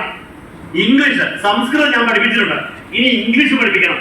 ഇംഗ്ലീഷ് പഠിച്ച് പുതിയ ഭാഷ, പുതിയ സംസ്കാരം ഇതെല്ലാം പഠിച്ച് ബാംഗ്ലൂരിലും മദ്രാസിലും കൽക്കട്ടയിലും വിട്ട് പഠിപ്പിച്ച് തിരിച്ചു വന്നപ്പോൾ അവരോട് എഴുതാൻ, എങ്ങനെയുള്ളത് എഴുതാം, ശൃംഗാരം ഒഴികെ ആകാം എഴുത്തെന്നുള്ള നല്ല കൽപ്പനയും കൊടുത്ത് ആ കുമാരുവാണ് മലയാളത്തിൽ പുതിയ കാവ്യ സംസ്കാരം ഉദയം ചെയ്യിപ്പിച്ച മഹാകാവ്യം എഴുതാത്ത മഹാകവിയായി മാറിയത്, കുമാരൻ ആശാനായി മാറിയത്. അപ്പോൾ അത് ഗുരു നൽകിയ വിദ്യാഭ്യാസപരമായ ഒരു വലിയ മാറ്റത്തിന്റെ അടയാളമാണ്. നടരാജൻ ഡോക്ടർ പൽപ്പുവിന്റെ മകനായ നടരാജനെ 1928 ഗുരു പഠിപ്പിക്കാൻ വേണ്ടി വിട്ടത് എങ്ങോട്ടാണ്? ഗുരു പഠിപ്പിക്കാൻ വേണ്ടി പറഞ്ഞു വിട്ടത് എങ്ങോട്ടാണ്? എന്റെ പ്രിയപ്പെട്ടവരെ, നമ്മൾ ഈ ഒരുപക്ഷെ നിങ്ങൾ എറണാകുളംകാർക്കായോണ്ട് ഒരു 10-15 കൊല്ലമായി കാണും UK പോയി പഠിക്കുക, കാനഡയിൽ പോയി പഠിക്കുക, അമേരിക്ക, ജർമ്മനി, ഓസ്ട്രേലിയ എന്നൊക്കെ കേൾക്കാൻ തുടങ്ങിയിട്ട് ആണോ അല്ലയോ? നോക്കൂ, 1928 തന്റെ ശിഷ്യനെ ഗുരു പറഞ്ഞയച്ചത് പാരീസിലേക്കാണ്, ഫ്രാൻസിലേക്കാണ്. അവിടെ പോയി പഠിക്കാനായിട്ട് അന്നത്തെ കാലത്ത് 1500 രൂപ ഗുരു കൈ കൊടുക്കുന്നുണ്ട്. നോക്കൂ, ആ പൈസ മാറ്റി വെച്ചിരുന്നെങ്കിൽ ഒരു 10 ഏക്കർ സ്ഥലം മേടിക്കാമായിരുന്നോ ഇല്ലയോ? ശിവഗിരിയുടെ പരിസരത്ത് മേടിക്കാമോ ഇല്ലയോ? പക്ഷെ ഗുരു അതിനല്ല വില കൊടുത്തത്. 1500 രൂപ കൊടുത്ത് കപ്പൽ കയറ്റി പറഞ്ഞയച്ചു. ആ നടരാജനാണ് ഡോക്ടർ പി നടരാജനായിട്ട് തിരിച്ചു വരുന്നു.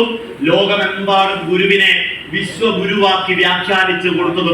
അപ്പൊ പറഞ്ഞു വന്നത്, ആ വിദ്യാഭ്യാസത്തിന്റെ പ്രാധാന്യം ഗുരു കാണിച്ച ഒരു ഉദാഹരണം പറയാം.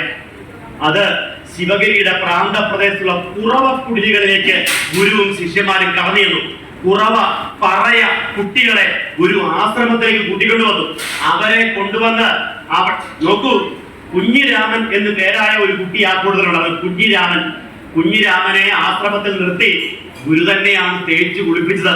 വർക്കലയിലെ ആ എപ്പോഴും വരുന്ന വെള്ളമില്ലേ, ആ ഓവെള്ളം ഗുരു തന്നെ തേച്ച് കുളിപ്പിച്ചത്രേ ഒരു പറയ ബാലന്. എന്നിട്ടോ അവിടുന്ന് തന്നെ തേങ്ങയും പഞ്ചസാരയും ഇട്ട മധുര പുട്ട് ഗുരു തന്നെ വാരിക്കൊടുത്തതിന്റെ കഥ കുഞ്ഞിരാമൻ പറയുന്നുണ്ട്. ഈ കുഞ്ഞിരാമനെ ഗുരു പഠിപ്പിച്ച് വളർത്തി ആ കുഞ്ഞിരാമൻ പിൽക്കാലത്ത് തിരുവനന്തപുരത്തിന്റെ മേയറായി മാറിയ കഥ നമ്മൾ അറിയണമോ വേണ്ടയോ? വിദ്യാഭ്യാസത്തിന്റെ കരുത്ത് ഏതാ? ഒരു പറയ ബാലനായ ഒരു കുട്ടിയെ പഠിപ്പിച്ച് തിരുവനന്തപുരത്തിന്റെ മേയറാക്കി മാറ്റാൻ ഗുരുവെടുത്ത രസാന്തരമുണ്ടല്ലോ, അത് ഒരേ സമയം വിദ്യാഭ്യാസത്തിന്റെയും ആത്മീയതയുടെയും ലൗകികതയുടെയും ഭൗതികതയുടെയും സമഞ്ജസമായ സമ്മേളനമാണ്. കുഞ്ഞിരാമനെ കുറിച്ചുള്ള ഓർമ്മകളിൽ പറയുന്നുണ്ട്, ശ്രീനാരായണ ഗുരു എന്ന പേര് പറയുമ്പോൾ പോലും അദ്ദേഹം എഴുന്നേറ്റ് നിന്ന് ശിവഗിരിയെ നോക്കി തൊഴുതിട്ടേ പറയുമായിരുന്നുള്ളൂ. ഏതാ? ശ്രീനാരായണ ഗുരു എന്നുള്ള പേര് പറയണമെങ്കിൽ പോലും ശിവഗിരിയെ നോക്കി തൊഴുതിട്ടേ ആ പേര് പറയുമായിരുന്നുള്ളൂ. അതാണ് ഗുരുവിന്റെ വിദ്യാഭ്യാസം. മതം, സദാചാരം, വിദ്യാഭ്യാസം. നാലാമത്തേത് ഒരു സമൂഹത്തിന്റെ സാമ്പത്തിക പുരോഗതിയാണ്. അതിന് നാലാമതാണ് ഗുരു ആ പ്രയോഗം നടത്തിയത്. സാമ്പത്തികമായ പുരോഗതി ഉണ്ടാകണം, അതിന് വ്യവസായങ്ങൾ ചെയ്യണം. കുമാരൻ ആശാനെ പോലും കവിത എഴുത്തുകൊണ്ട് നടന്നാൽ പോരാ, ഒരു വ്യവസായം ചെയ്യണം. ആലുവയില് ഒരു ഓട് ഫാക്ടറി തുടങ്ങിക്കൊടുക്കാൻ മുൻകൈയെടുത്ത ഗുരു കൂടിയാണ് ആര്? ശ്രീനാരായണ ഗുരുദേവൻ. നമ്മളൊക്കെ തേച്ചു കുളിക്കുന്ന ചന്ദ്രിക സോപ്പുണ്ടല്ലോ, ചന്ദ്രിക സോപ്പുള്ള CR കേശവൻ വൈദ്യർ. ഈ സോപ്പ് നിർമ്മാണത്തിന്റെ വിദ്യ ഗുരുവിന്റെ ശിഷ്യയിലൂടെ വൈദ്യർക്ക് പകർന്നു കൊടുത്തിട്ട് ഉണ്ടായ വ്യവസായമാണ് ചന്ദ്രിക സോപ്പും ഇരിങ്ങാലക്കുടയിലെ ചന്ദ്രിക അനുബന്ധ ഉൽപ്പന്നങ്ങൾ എന്ന് പറയുന്നത്. അങ്ങനെ എത്രയെത്രയോ ആളുകൾ. ഗുരു പറഞ്ഞു, വേദം പഠിച്ചാൽ അർത്ഥം പറയാം, വൈദ്യം പഠിച്ചാൽ അർത്ഥം നേടാം. അതായിരുന്നു ഗുരുവിന്റെ വാക്യം. വേദം പഠിച്ചാൽ അർത്ഥം പറയാം, വൈദ്യം പഠിച്ചാൽ അർത്ഥം നേടാം. അങ്ങനെ ഭൗതികതയെയും ആത്മീയതയെയും ഒരുപോലെ ചേർത്തു വെച്ച് ഗുരു സൃഷ്ടിച്ച നവോത്ഥാനത്തിന് പറയുന്ന പേരാണ് കേരള മാതൃക എന്ന് പറയുന്നത്. ഈ മാതൃക കേരളത്തെ ദൈവത്തിന്റെ സ്വന്തം എന്ന പദവിയിലേക്ക് ഉയർത്തിയെടുത്തു. കേരളത്തെ ദൈവത്തിന്റെ സ്വന്തമാക്കി മാറ്റിയ ദൈവമായിരുന്നു ആര്? ശ്രീനാരായണ ഗുരുദേവൻ. അതുകൊണ്ട് പ്രിയപ്പെട്ടവരെ, ചരിത്രത്തെ കൂടി ചേർത്ത് വെച്ച് പഠിക്കാനും സമൂഹത്തിലേക്ക് അത് പറഞ്ഞു കൊടുക്കാനും നമുക്ക് കഴിയണം. പ്രത്യേകിച്ച് ഞാൻ ആദ്യത്തിലേക്ക് വരാം, നമ്മുടെ മക്കളിലേക്ക് ഈ സംസ്കാരത്തെ കൊടുക്കണം. ഒരു കാര്യം ഞാൻ തറപ്പിച്ചു പറയട്ടെ പ്രിയപ്പെട്ടവരെ, നമ്മുടെ കുഞ്ഞുങ്ങൾ നേരായ വഴിയെ സഞ്ചരിക്കണമെന്ന് നമ്മൾ ആഗ്രഹിക്കുന്നു. അവർ നല്ല നിലയിൽ ജീവിക്കണമെന്ന് നമ്മൾ ആഗ്രഹിക്കുന്നു. അവരുടെ വഴി ഒരിക്കലും തെറ്റിപ്പോവരുതേ എന്ന് നമ്മൾ പ്രാർത്ഥിക്കുന്നു. ഉണ്ടോ ഇല്ലയോ? പ്രാർത്ഥിക്കുന്നു. ഇതിനെല്ലാമുള്ള ഏറ്റവും പ്രധാനപ്പെട്ട ഊർജം എന്ന് പറയുന്നത് എന്റെ 3 പതിറ്റാണ്ട് കാലത്തെ അധ്യാപന രംഗത്തെ പരിചയം വെച്ച് ഞാൻ പറയുകയാണ്. ഒരു കുഞ്ഞിനെ കൂടുതൽ നല്ല ഒരു വ്യക്തിയാക്കി വളർത്താൻ വേണ്ട ഏറ്റവും വലിയ ഊർജം എന്ന് പറയുന്നത് ഗുരുവും ഗുരുവിന്റെ ദർശനവുമാണ്. നിങ്ങളുടെ മക്കൾക്ക് വേണ്ടി ഈ സമ്പത്തിനെ കൊടുക്കാറുണ്ടോ? നമ്മൾ നമ്മുടെ മക്കൾക്ക് വേണ്ടി ഈ ഗുരുവിനെ പഠിപ്പിക്കാറുണ്ടോ? ഇല്ല. നമ്മുടെ SNDPയുടെ പരിപാടിക്ക് ചെല്ലുമ്പോഴല്ലോ അവിടെ ഏറ്റവും കുറവുള്ള വിഭാഗമാണ് യൂത്ത് അല്ലെങ്കിൽ ചെറുപ്പക്കാർ എന്ന് പറയുന്നത്. ഈ സദസ്സ് തന്നെ നോക്കിയാൽ അതിന് നല്ല ഉദാഹരണം തന്നെയാണല്ലോ, ഇല്ലേ? എന്തിനേറെ പറയുന്നു, യൂത്ത് മൂവ്മെന്റിന്റെ പരിപാടി വെച്ചാൽ പോലും കാണുന്നതൊക്കെ യൂത്ത് അല്ല, മൂത്തതാണെന്ന് എത്രയോ നാടായിട്ട് നമ്മൾ കണ്ടോണ്ടിരിക്കുന്ന ഒരു സത്യമാണ്. കാരണം എന്നാ, യൂത്തിന് ഒരു ബോധമുണ്ട്, ഇവിടെ വന്നിട്ട് എന്നാ കിട്ടാനാ, ഇതൊക്കെ പ്രായമായ ആളുകളുടെ എന്തോ പരിപാടിയാണ്, നമുക്കിതിലൊന്നും വലിയ കാര്യമില്ല എന്നൊരു തോന്നലുണ്ട്. പ്രിയപ്പെട്ടവരെ, 1 കൊല്ലം മുമ്പാണ് ഞാൻ UK ഒരു പ്രഭാഷണത്തിന് വേണ്ടി പോകുന്നത്. ലണ്ടനിൽ വെച്ചായിരുന്നു. അപ്പോ എന്റെ ആ പ്രഭാഷണ വേദി യൂറോപ്പിലെ ആദ്യത്തെ ശ്രീനാരായണ കൺവെൻഷന്റെ ഉദ്ഘാടനമായിരുന്നു. ആ വേദിയിൽ ഞാൻ സംസാരിച്ചു കഴിഞ്ഞപ്പോൾ അവിടെ ആ വേദിയിൽ ഉണ്ടായിരുന്ന ഒരു സായിപ്പ്, അലക്സ് ഗാത്ത് എന്നാണ് അദ്ദേഹത്തിന്റെ പേര്. അദ്ദേഹം ആ വേദിയിൽ ഉണ്ടായിരുന്നു. അദ്ദേഹത്തിന് ഒരു ആശംസ ഉണ്ടായിരുന്നു. അദ്ദേഹം ആ സ്റ്റേജിൽ കയറി വന്നു. അലക്സ് ഗാത്ത് വളരെ മനോഹരമായിട്ട് ഗുരുദേവനെ കുറിച്ച് അവിടെയുള്ള ആളുകളോട് ക്ലാസ് എടുത്തു. ആ കൂടുതൽ അദ്ദേഹം പറഞ്ഞൊരു കാര്യമുണ്ട്. ഞാൻ എങ്ങനെയാണ്, അദ്ദേഹം ഓക്സ്ഫോർഡുകാരനാണ്, കേംബ്രിഡ്ജ് യൂണിവേഴ്സിറ്റിയിൽ പഠിപ്പിക്കുന്ന ആളുമാണ്, ഒരുപാട് പുസ്തകങ്ങൾ എഴുതിയിട്ടുണ്ട്, ഒരു ക്രൈസ്തവ പണ്ഡിതൻ കൂടിയാണ്. ആ ഗ്യാത്ത് പറയാണ്, ഞാൻ എങ്ങനെയാണ് ഗുരുവിനെ പഠിച്ചത് നിങ്ങൾക്കറിയാമോ? എന്നിട്ട് അദ്ദേഹം എന്ത് ചെയ്തു? അദ്ദേഹം തന്റെ ഒരു ലെതർ ബാഗ് അവിടെ ഇരിപ്പുണ്ട്. ആ ബാഗ് വയ്യ തുറന്നു. അപ്പൊ ഞങ്ങളെല്ലാം ഇങ്ങനെ ആകാംക്ഷയോടെ നോക്കിയിരിക്കും, ഇതെന്താ ഇതിനകത്തുന്ന. ആ ബാഗിൽ നിന്ന് ഒരു മഞ്ഞ മുണ്ടെടുത്ത് ഇങ്ങനെ ഉയർത്തി കാണിച്ചു. ഒരു മഞ്ഞ മുണ്ട്, നരച്ചുപോയ ഒരു മുണ്ടാണ് കേട്ടോ. എന്നിട്ട് അദ്ദേഹം പറഞ്ഞു, 24 കൊല്ലം മുമ്പ് ഞാൻ കേരളത്തിൽ വന്നു. കേരളത്തിൽ കോട്ടയത്തുള്ള നാഗമ്പടം എന്ന് പറയുന്ന സ്ഥലത്ത് നിന്ന് ശിവഗിരി കുന്നിലേക്ക് ഞാൻ നടന്നുപോയി. അന്ന് നടന്നപ്പോൾ ഉടുത്ത മഞ്ഞമുണ്ടാണ്, പീതാംബരമാണ്. ഞാൻ ഈ 1/4 നൂറ്റാണ്ടോളം സൂക്ഷിച്ചു വച്ചിരിക്കുന്ന ഈ മഞ്ഞമുണ്ട്. ഇത് ഞാൻ കാണിക്കുന്നത് എന്തിനാണെന്ന് ചോദിച്ചാൽ, അലക്സ് ഗാത്തിന്റെ വാക്കുകളിൽ പറഞ്ഞാൽ, നിങ്ങൾ ശ്രീനാരായണ ഗുരുവിന്റെ വഴിയിലൂടെ നടന്നു പഠിക്കണം. അങ്ങനെ പഠിക്കുമ്പോൾ നിങ്ങൾക്ക് ആ ഗുരുവിന്റെ വിശ്വഗുരുത്വത്തെ പിടികിട്ടും. അത് മാത്രമാണ് ലോകത്തെ മാറ്റാൻ, നമ്മളെ മാറ്റാനുള്ള വഴി എന്ന് പറയുന്നത്. പറഞ്ഞത് കേംബ്രിഡ്ജ് യൂണിവേഴ്സിറ്റിയിലെ പ്രൊഫസറാണ്. അദ്ദേഹത്തിന്റെ നേതൃത്വത്തിലാണ് ശിവഗിരി ആശ്രമം UK ഇപ്പോൾ കേംബ്രിഡ്ജിലും ഓക്സ്ഫോർഡിലും ഗുരുവിന്റെ സമ്പൂർണ്ണ കൃതികളും ജീവചരിത്രവും യൂണിവേഴ്സിറ്റിയുടെ പുസ്തക ലൈബ്രറിയിലേക്ക് കൊടുത്തിരിക്കുന്നത്. നിങ്ങൾക്ക് ആർക്കെങ്കിലും വേണമെങ്കിൽ ഈ പ്രസംഗം കേൾക്കണമെങ്കിൽ ലൈവായിട്ട് കേൾക്കാം. സേവനം UK എന്ന സൈറ്റിൽ കയറി പോയാൽ മതി. ഇതൊക്കെ നിങ്ങൾ കാണാൻ പറ്റും. ഞാൻ പറഞ്ഞു വന്നത്, പ്രിയപ്പെട്ടവരെ, അവിടെ ജീവിക്കുന്നവർക്കറിയാം ഗുരുവിന്റെ വലിപ്പം എന്താണ്. ഗുരുവിന്റെ പിന്നാലെ പോണം. നമ്മൾ ഗുരുവിന്റെ പിന്നാലെ സഞ്ചരിക്കണം. എന്റെ ചോദ്യം, അവരത് ഏറ്റെടുക്കാൻ തയ്യാറാണെങ്കിൽ നമ്മുടെ മക്കളിലേക്ക് അത് കൊടുക്കണ്ടേ? നമ്മുടെ മക്കൾ ഏറ്റെടുക്കണ്ടേ? അപ്പോൾ ഗുരു എന്നാൽ വെളിച്ചമാണ്. അപ്പോൾ നമ്മുടെ മക്കൾക്ക് നിങ്ങൾക്ക് സമ്പാദിക്കാൻ പറ്റുന്നത്, നിങ്ങൾക്ക് സമ്പാദിച്ചു കൊടുത്താൽ നിങ്ങളത് മക്കൾക്ക് വേണ്ടി എന്നാ കൊടുക്കുന്നത്? നല്ല വിദ്യാഭ്യാസം കൊടുക്കുന്നു, ഡോക്ടറോ എഞ്ചിനീയറോ ആക്കുന്നു, നല്ല ഫ്ലാറ്റുകൾ, നല്ല വീടുകൾ, നല്ല ഏക്കർ കണക്കിന് തോട്ടങ്ങൾ, 100 കണക്കിന് പവനുകൾ, ഇതൊക്കെ നല്ലത് തന്നെ. പക്ഷേ നിങ്ങൾക്ക് അതിനേക്കാൾ വലിയൊരു സമ്പത്തുണ്ടായിരുന്നു, നിങ്ങൾ കൊടുക്കുന്നില്ല.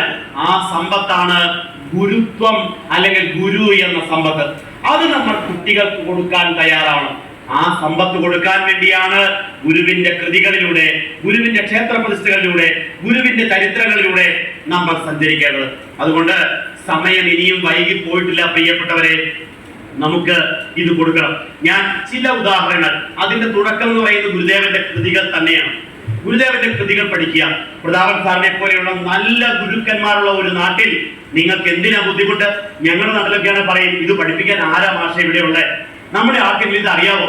അറിവിലും ഏറി അറിഞ്ഞിടുന്നവൻ തൻ ഒരു വിലുമൊത്തു ചൊല്ലാറുള്ളത് ഇത് വ്യാഖ്യാനിക്കാൻ അറിയാമോ? അപ്പൊ ഇത്രയും നല്ല ഗുരുക്കന്മാരുള്ളപ്പോൾ നമ്മുടെ മക്കളെ അവരുടെ അടുക്കൽ എത്തിക്കുക എന്നതൊരു ദൗത്യമായിട്ട് ഏറ്റെടുത്താൽ അവരത് പഠിച്ചോളും. ഒരു കാര്യം പറയാം, ഗുരുവിനെ കയ്യിൽ കിട്ടിക്കഴിഞ്ഞാൽ പിന്നെ നിങ്ങൾ മക്കളെ ഓർത്ത് വിഷമിക്കേണ്ടി വരില്ല. ഹൃദയം തൊട്ടാ പറയുന്നത്, മക്കളെ ഓർത്ത് വിഷമിക്കേണ്ടി വരില്ല. അല്ലെങ്കിൽ എന്താ പറ്റുക? ഇപ്പൊ ഗാന്ധി ഭവൻ എന്ന് പറഞ്ഞ പത്തനാപുരത്ത് ഒരു സ്ഥാപനമുണ്ട്. പോയിട്ടുണ്ട് നിങ്ങള്? ഗാന്ധി ഭവൻ ഒന്ന് ചെന്ന് കാണട്ടോ. ഒരു 10,000-4000 ആളുകൾ, ആരോരും ഇല്ലാത്തവർ, ഒരു കൂരയിൽ കഴിയുന്ന സ്ഥാപനമാണ്. 4000 എന്ന് പറയുമ്പോൾ ചെറിയ സംഖ്യയൊന്നും അല്ല കേട്ടോ. അവിടെ ആ താമസിക്കുന്ന ആളുകളുടെ ഇടയിലെ, ഞാൻ പോയിട്ടുള്ള ആളാണ്, അവിടെ താമസിക്കുന്ന ആളുകളിലെ ആരോരും ഇല്ലാത്തവർ എന്ന് പറഞ്ഞല്ലോ. ആരോരും ഇല്ലാത്തവർ കല്യാണം കഴിക്കാത്തവരും മക്കളില്ലാത്തവരുമായിട്ട് 100-300 പേരെ ഉള്ളൂ ഈ 4000-ല്. ബാക്കി 3700-ലധികവും 3-4 മക്കളുള്ളവർ തന്നെയാണ് വന്ന് ജീവിക്കേണ്ടി വരുന്നത്. എന്തുകൊണ്ട്? അവരും മക്കളെ വളർത്തിയവരല്ലേ, അവരും മക്കൾക്ക് എല്ലാം കൊടുത്തവരല്ലേ, ജീവിതം മാറ്റിവെച്ചവരല്ലേ. എന്നിട്ടും എന്റെ ഈ അവസ്ഥയുണ്ടായി. ചിന്തിക്കണമോ വേണ്ടയോ? ഞാൻ പറയുന്നു, ഗുരു നിങ്ങളുടെ മക്കളുടെ ഉള്ളിലുണ്ടെങ്കിൽ നിങ്ങൾ നിങ്ങളുടെ മക്കളെ ഓർത്ത് കരയില്ല. നിങ്ങൾ നിങ്ങളുടെ മക്കളെ അഭിമാനത്തോടെ വിചാരിക്കാൻ ഇടവരും. അതാണ് ഗുരു നൽകുന്ന ഉറപ്പ് എന്ന് പറയുന്നത്. അപ്പൊ ഗുരുവിന്റെ കൃതികൾ, അതിൽ തന്നെ ഗുരുവിന്റെ സ്തോത്രകൃതികൾ പ്രാർത്ഥനയായി മാറണം. ഗുരുവിന്റെ എല്ലാ കൃതികളും പ്രാർത്ഥനയാണ്. പക്ഷെ നമ്മളൊക്കെ ഒരു ഇഷ്ടദേവതാ പ്രാർത്ഥന ചൊല്ലുന്നവരായതുകൊണ്ട്, അപ്പൊ നിങ്ങൾ ഈ രാജരാജേശ്വരി ക്ഷേത്രത്തിൽ വന്നു, നിങ്ങൾക്ക് വേണമെങ്കിൽ ഏതിലെല്ലാം ശ്രീമദ് ശങ്കരപാണി പല്ലവ കിരല്ലോലംബമാലോല്ലസൻ ബാലാലോല കലാപകാളകബരി ഭാരാവലി ഭാസുരീം കാരുണ്യാമൃതവാരിരാശിലഹരീം പീയൂഷവർഷാവലീം ബാലാംബാം ലളിതാളകാമനുദിനം. അതിലെല്ലാം അപ്പൊ ഒരേ സമയം ദേവിയുടെ പ്രീതി ഉണ്ടാകും, അതേസമയം ഗുരുവിന്റെ അനുഗ്രഹം ഉണ്ടാവും ഇല്ലയോ? ഒരു വെടിക്ക്. അപ്പൊ നോക്കിക്കേ, അപ്പൊ ഈ കൃതികൾക്ക് അത് പറയുമ്പോ നമ്മള് കുട്ടികളോട് എല്ലാവരോടും പറയേണ്ടത് കേട്ട്, ഗുരു ഒരു സംഗതിയെ കുറിച്ച് എഴുതുന്നതിൽ വ്യത്യാസമുണ്ട്. ഗുരു ഒരു കാര്യത്തെ കുറിച്ച് എഴുതുന്നെങ്കിലും അറിയാമോ? ഗുരു കണ്ടു ബോധ്യപ്പെട്ടതിനെ കുറിച്ച് ഗുരു എഴുതിയിട്ടുള്ളൂ. ഗുരു ബോധ്യപ്പെട്ടതാണ് ഗുരു എഴുതിയത്. അല്ലാതെ ഇപ്പൊ നമ്മള് മണ്ഡലകാലല്ലേ, സ്വാമി ശരണം ശരണം എന്റെ അയ്യപ്പ സ്വാമി, അല്ലാതൊരു അയ്യപ്പന്റെ പാട്ടുകൾ, ഇല്ലെങ്കിൽ ദേവിയെ കുറിച്ചുള്ള പ്രാർത്ഥനകൾ, ഇതൊക്കെ ഇപ്പം നമ്മുടെ കെ ജയകുമാർ IAS കേട്ടോ, നമ്മുടെ ഗവൺമെന്റ് സെക്രട്ടറി ആയിരുന്ന ആളാണ് ജയകുമാർ സാർ. ജയകുമാർ സാറിന്റെ ഒരു പ്രധാനപ്പെട്ട ഒരു ഗീതം എല്ലാ അമ്പലത്തിലും വെക്കാറുണ്ട്. ഏതാ? ഉടജാദ്രിയിൽ ഞാൻ ഈയിടെ പറഞ്ഞ എന്റെ കർണകടപരമായ ശബ്ദത്തിൽ പാടി അത് വൃത്തികേടാക്കുന്നില്ല. ഈ പാട്ട് എല്ലാവർക്കും ഇഷ്ടമല്ലേ? പക്ഷെ ദേവമാതാവ് പറഞ്ഞിട്ടുണ്ട്, ഇത് ഞാൻ കുടജാദ്രിയോ ഈ അവിടുത്തെ മൂകാംബിക ക്ഷേത്രമോ കാണാതെ എഴുതി വെച്ച പാട്ടാണ്. ഏതാ? സർവ ശുഭദായിനി, ആ ഗുണദായിനി കാതര ഹൃദയ സരോവര നെറുകയിൽ. ഇതെഴുതുക അവിടെ പോകാതെ എഴുതുക. ഭാവനയിൽ കണ്ടുകൊണ്ടാണ് ഈ ഭക്തിഗാനങ്ങളൊക്കെ ഉണ്ടായിട്ടുള്ളത്. ഇല്ലെങ്കിൽ ഇന്നലെയോളം എന്തെന്നറിഞ്ഞില്ല, ഇനി നാളെ, ഇതൊക്കെ ഭാവനയാണ്. പക്ഷെ ഗുരു എഴുതുന്ന വ്യത്യാസമുണ്ട്. ഗുരു എഴുതെങ്ങനെയാണ്? ഇപ്പൊ ഗുരു ഉപരി പഠനത്തിന് വേണ്ടി പോയത് വാരണപ്പള്ളിയിലാണ്. വാരണപ്പള്ളി അറിയാലോ? വാരണപ്പള്ളിയില് ചേവണ്ണൂർ കളരിയിലാണ് ഗുരു പഠിച്ചത്. ചേവണ്ണൂർ കളരി കണ്ടിട്ടുണ്ടോ എല്ലാരും? ചേവണ്ണൂർ കളരി ഒന്ന് പോണോട്ടോ, എപ്പോഴെങ്കിലും ഒന്ന് പോണം. ആ ഗുരു പഠിച്ച സ്ഥലമൊക്കെ ഇപ്പോഴും അവിടെ തന്നെയുണ്ട്. ആ കളരിയിൽ പഠിക്കുമ്പോൾ ഒരിക്കൽ ക്ലാസ്സിൽ നിന്ന് ഈ കുട്ടി ഒരു ഒറ്റ ഓട്ടം ഓടി ഒരു കുളത്തിന്റെ കരയിലെത്തി മോഹാലസ്യപ്പെട്ട് വീഴുന്നു. കുമ്മൻപടി ആശാൻ ശിഷ്യന്മാർ ഓടി ചെല്ലുന്നു. ഈ കുട്ടിയെ വെള്ളം നിറച്ച് എഴുന്നേൽപ്പിക്കുന്നു. ആശാൻ ചോദിക്കുന്നു, മോനെ നീ എന്ത് കണ്ടിട്ടാ ഓടിയത്? ക്ലാസ്സിൽ ഒരു കൊച്ചോടിപ്പോയ ആ സാറന്മാർക്ക് നോക്കണോ വേണ്ടയോ? എന്ത് കണ്ടിട്ടാ ഓടിയത്? അപ്പൊ ഗുരു പറയാ, എന്താ പറഞ്ഞത്? ഗുരു കണ്ടതിനെ ഗുരു പറഞ്ഞു. എങ്ങനെ പറഞ്ഞു? ഭൂയോ വൃത്തി നിവൃത്തയായി ഭുവനവും സത്തിൽ തിരോഭൂതമായി പീയൂഷധ്വനിലീനമായി ചുഴലവും ശോഭിച്ചു ദീപപ്രഭാ മായാ മൂടുപടം തുറന്ന് മണിരംഗത്തിൽ പ്രകാശിക്കും അക്കായാവിൻ മലർമേനി കൗസ്തുഭമണിഗ്രീവന്റെ ദിവ്യോത്സവം. അപ്പൊ ആശ പറയാ, കുഞ്ഞെ ഒന്നോടെ തെളിച്ച് പറയാമോ? ഒന്നോടെ വ്യക്തമാക്കി തരാമോ? അപ്പൊ കുറച്ചും കൂടെ സ്പഷ്ടമായിട്ട് ഗുരു പറഞ്ഞു കൊടുത്തു. എങ്ങനെ? ശ്രീവാസുദേവ സരസീരുഹ പാഞ്ചജന്യ കൗമോദകീ ഭയനിവാരണ ചക്രപാണി ശ്രീവത്സ വത്സ സകലാമയ മൂലനാശിൻ ശ്രീ ഭൂപദേ ഹരഹരേ സകലാമയം മേ. ആശാൻ എന്ത് ചെയ്തു? ആശാൻ കയ്യോടെ അത് എഴുതിയെടുത്തിട്ട് തന്റെ കളരിയിലെ പുസ്തകത്തിൽ ചേർത്ത് വെച്ചു. എന്നിട്ട് പറഞ്ഞു, ഇനി വരുന്നവർ ഇത് പഠിക്കണം. ഇത് ശ്രീ മഹാഭാഗവതത്തിന്റെ സംഗ്രഹമാണ് എന്ന് രാമൻപിള്ള ആശാൻ സാക്ഷ്യപ്പെടുത്തിയ കൃതിയാണ് ശ്രീകൃഷ്ണ ദർശനം ശ്രീ വാസുദേവ അഷ്ടകം. അത് വേണോ? കേട്ടറിവുകൾ വേണമോ? ഏത് വേണം? കണ്ടോ? അതുപോലെ ഗുരു വർക്കല ശാരദാദേവിയുടെ സന്നിധിയിൽ ആ വൈദിക മഠത്തോട് ചേർന്ന് കുളിച്ചു തോർത്തിക്കഴിയുന്ന സമയത്ത് അതാ ശാരദാ ദർശനം, അമ്മയായ ശാരദയുടെ ദർശനം. ആ സമയത്ത് ഗുരുവിന്റെ നാവിൽ ഉദിച്ച വരികൾ ഏതാ? ആ അമ്മയെ കണ്ടുകൊണ്ട് ഉദിച്ച വരികൾ. ആ വരികൾ അത് കരുവാ കൃഷ്ണദാസൻ അപ്പ തന്നെ പേപ്പറിലേക്ക് മാറ്റി. ആ കൃതിയാണ് ഏത്? ഒന്നായ മാനവിയും നിന്നായിരം ത്രിപുടി വന്നാശു തന്മതി മറന്ന് അന്നാദിയിൽ പ്രിയമുയർന്നാടലാം കടലിൽ ഒന്നായി വീണു വലയും എന്നാശയം ഗതിപെറും നാദഭൂമിയിലമർന്ന വിരാപടരും ചിന്നാഭിയിൽ ത്രിപുടി എന്നാണറും പടികലർന്നാറിടുന്നു ജനനി നവരത്ന മഞ്ജരി. ഗുരു കണ്ടെഴുതിയ കൃതികൾ. അത് വേണമോ? അതോ അമ്മേ നാരായണ ദേവി? ഏത് വേണം പറ? കണ്ടറിഞ്ഞത്. നിങ്ങളൊരു കാര്യം പറഞ്ഞാൽ കണ്ടവരോട് ചോദിക്കണോ കേട്ടവരോട് ചോദിക്കണോ? കണ്ടറിഞ്ഞവരോട്. അതാണ് ഗുരുവിന്റെ കൃതി. കൊടിതൂക്കി മലയിലെ മരുത്വ മലയിലെ ഘോര തപസ്സിൽ ദേവദേവനായ മഹാദേവൻ ഗുരുവിന്റെ മുമ്പിൽ പ്രത്യക്ഷനായപ്പോൾ ഉണ്ടായ അനുഭവം ഏതാ? ശിവൻ എന്ന് പറഞ്ഞ സങ്കല്പേ നമ്മുടെ മനസ്സിലെങ്ങനെയാ ശിവൻ ഇരിക്കുന്നത്? പാമ്പിനെയൊക്കെ ചൂടി, ആ ജടയൊക്കെ കെട്ടി, നെറുകയിൽ ഗംഗയൊക്കെ പിടിച്ച്, ശൂലവും പിടിച്ച്, പുലിത്തോലെടുത്ത്, ആനത്തോൽ പുതച്ച്, പാർവതിയെയും ഗണപതിയൊക്കെ ചേർത്ത് പിടിച്ചിരിക്കുന്ന ശിവൻ. പക്ഷെ ഗുരു കണ്ടപ്പോൾ അതൊരു മാറ്റം ഉണ്ടായി. എന്തു മാറ്റം? ഗുരു കണ്ടത് എങ്ങനെയാണ്? ഒരു കോടി ദിവാകരർ ഒത്തുയരും പടി പാരോടു നീരനലാദികളും കെടുമാറു കിളർന്നു വരുന്നൊരു നിൻ വടിവെന്നുമിരുന്നു വിളങ്ങിടണം. ഒരു കോടി സൂര്യന്മാരുടെ പ്രകാശത്തോടെ നോക്കിക്കേ, താൻ കണ്ടതിനെ ഗുരു വ്യാഖ്യാനിച്ചത് 1 കോടി സൂര്യന്മാരുടെ പ്രകാശമുള്ള ദേവദേവന്റെ ചൈതന്യം അത് വേണമോ, അതോ നരനായി ഇങ്ങനെ ജനിച്ചു ഭൂമിയിൽ നരകവാരി തെരുവിൽ ഞാൻ ഏത് വേണം പറ? അതാണ്. അപ്പൊ ഇത്തിരി പ്രയാസമൊക്കെ ഉണ്ട്, ഇത്തിരി പ്രയാസമൊക്കെ. അപ്പോൾ ഓരോ മൂർത്തികളെയും ഗുരു കണ്ടു ബോധ്യപ്പെടുന്നതിന്റെ അടിസ്ഥാനത്തിലാണ്. പ്രിയപ്പെട്ടവരെ, നമുക്ക് അങ്ങനെ ബോധ്യപ്പെട്ട് ഗുരു നൽകിയ ആ മഹത്താം അറിവിലമർന്ന് അത് മാത്രമാവണം. അതിന് നമ്മൾ ഇത് പഠിക്കണം, പുതിയ തലമുറയെ പഠിപ്പിക്കണം. ഗുരുവിന്റെ കൃതി എന്ന അമൂല്യ സമ്പത്ത് കയ്യിലുള്ള കാലം വരെ നമ്മൾ ജീവിതത്തിൽ കരയേണ്ടി വരില്ല, വിഷമിക്കേണ്ടി വരില്ല. അവിടുന്ന് നമ്മുടെ നാവികനായിരിക്കുന്ന കാലം വരെ, അവിടുന്ന് നമ്മുടെ നാവികനായിരിക്കുന്ന കാലം വരെ ഏത് കടലിൽ ചാടിയാലും നിങ്ങൾ കരക്കടുക്കുക തന്നെ ചെയ്യും. അതുകൊണ്ടാണ് ഗുരുദേവൻ പറഞ്ഞത്, നാവികൻ നീ ഭവാബ്ധിക്കൊരാവിവൻ തോണി നിൻപദം.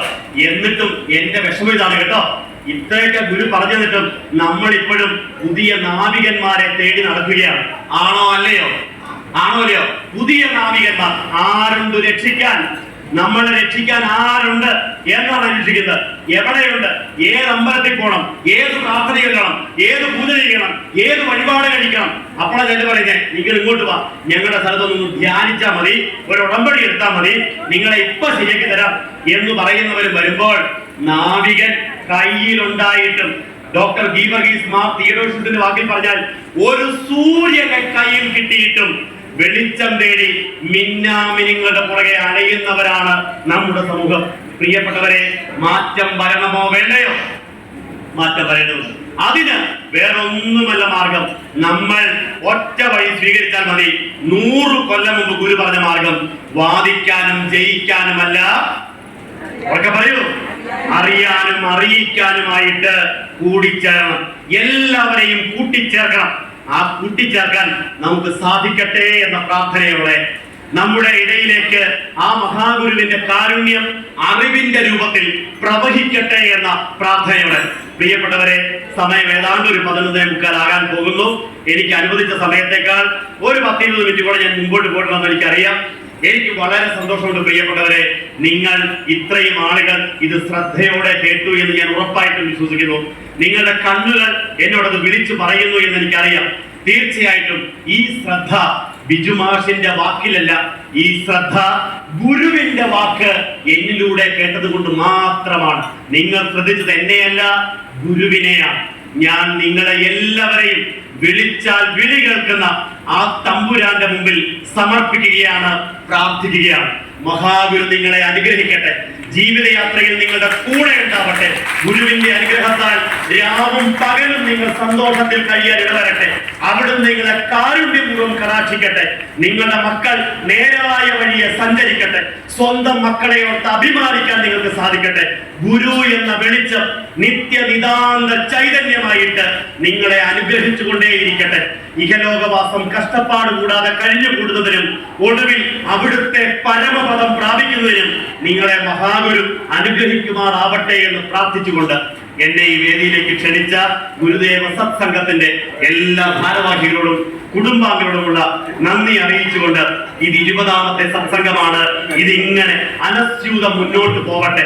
മുന്നോട്ട് പോയി ഇതൊരു വലിയ അരുവിപ്പുറത്തെ ഒരു ചെറിയ ജലപ്രവാഹം അറബിക്കടലിലേക്ക് പ്രവഹിച്ചെത്തുന്ന പോലെ ഈ തുടക്കം ഈ കേരളമെമ്പാടും പ്രവഹിക്കുന്ന ഒരു അറിവിന്റെ പ്രവാഹമായി മാറട്ടെ എന്ന് ആഹ്വാനം ചെയ്തുകൊണ്ട് എന്റെ എളിയ വാക്കുകൾ ഗുരുദേവ പാദാരവിന്ദങ്ങളിൽ സമർപ്പിക്കുന്നു.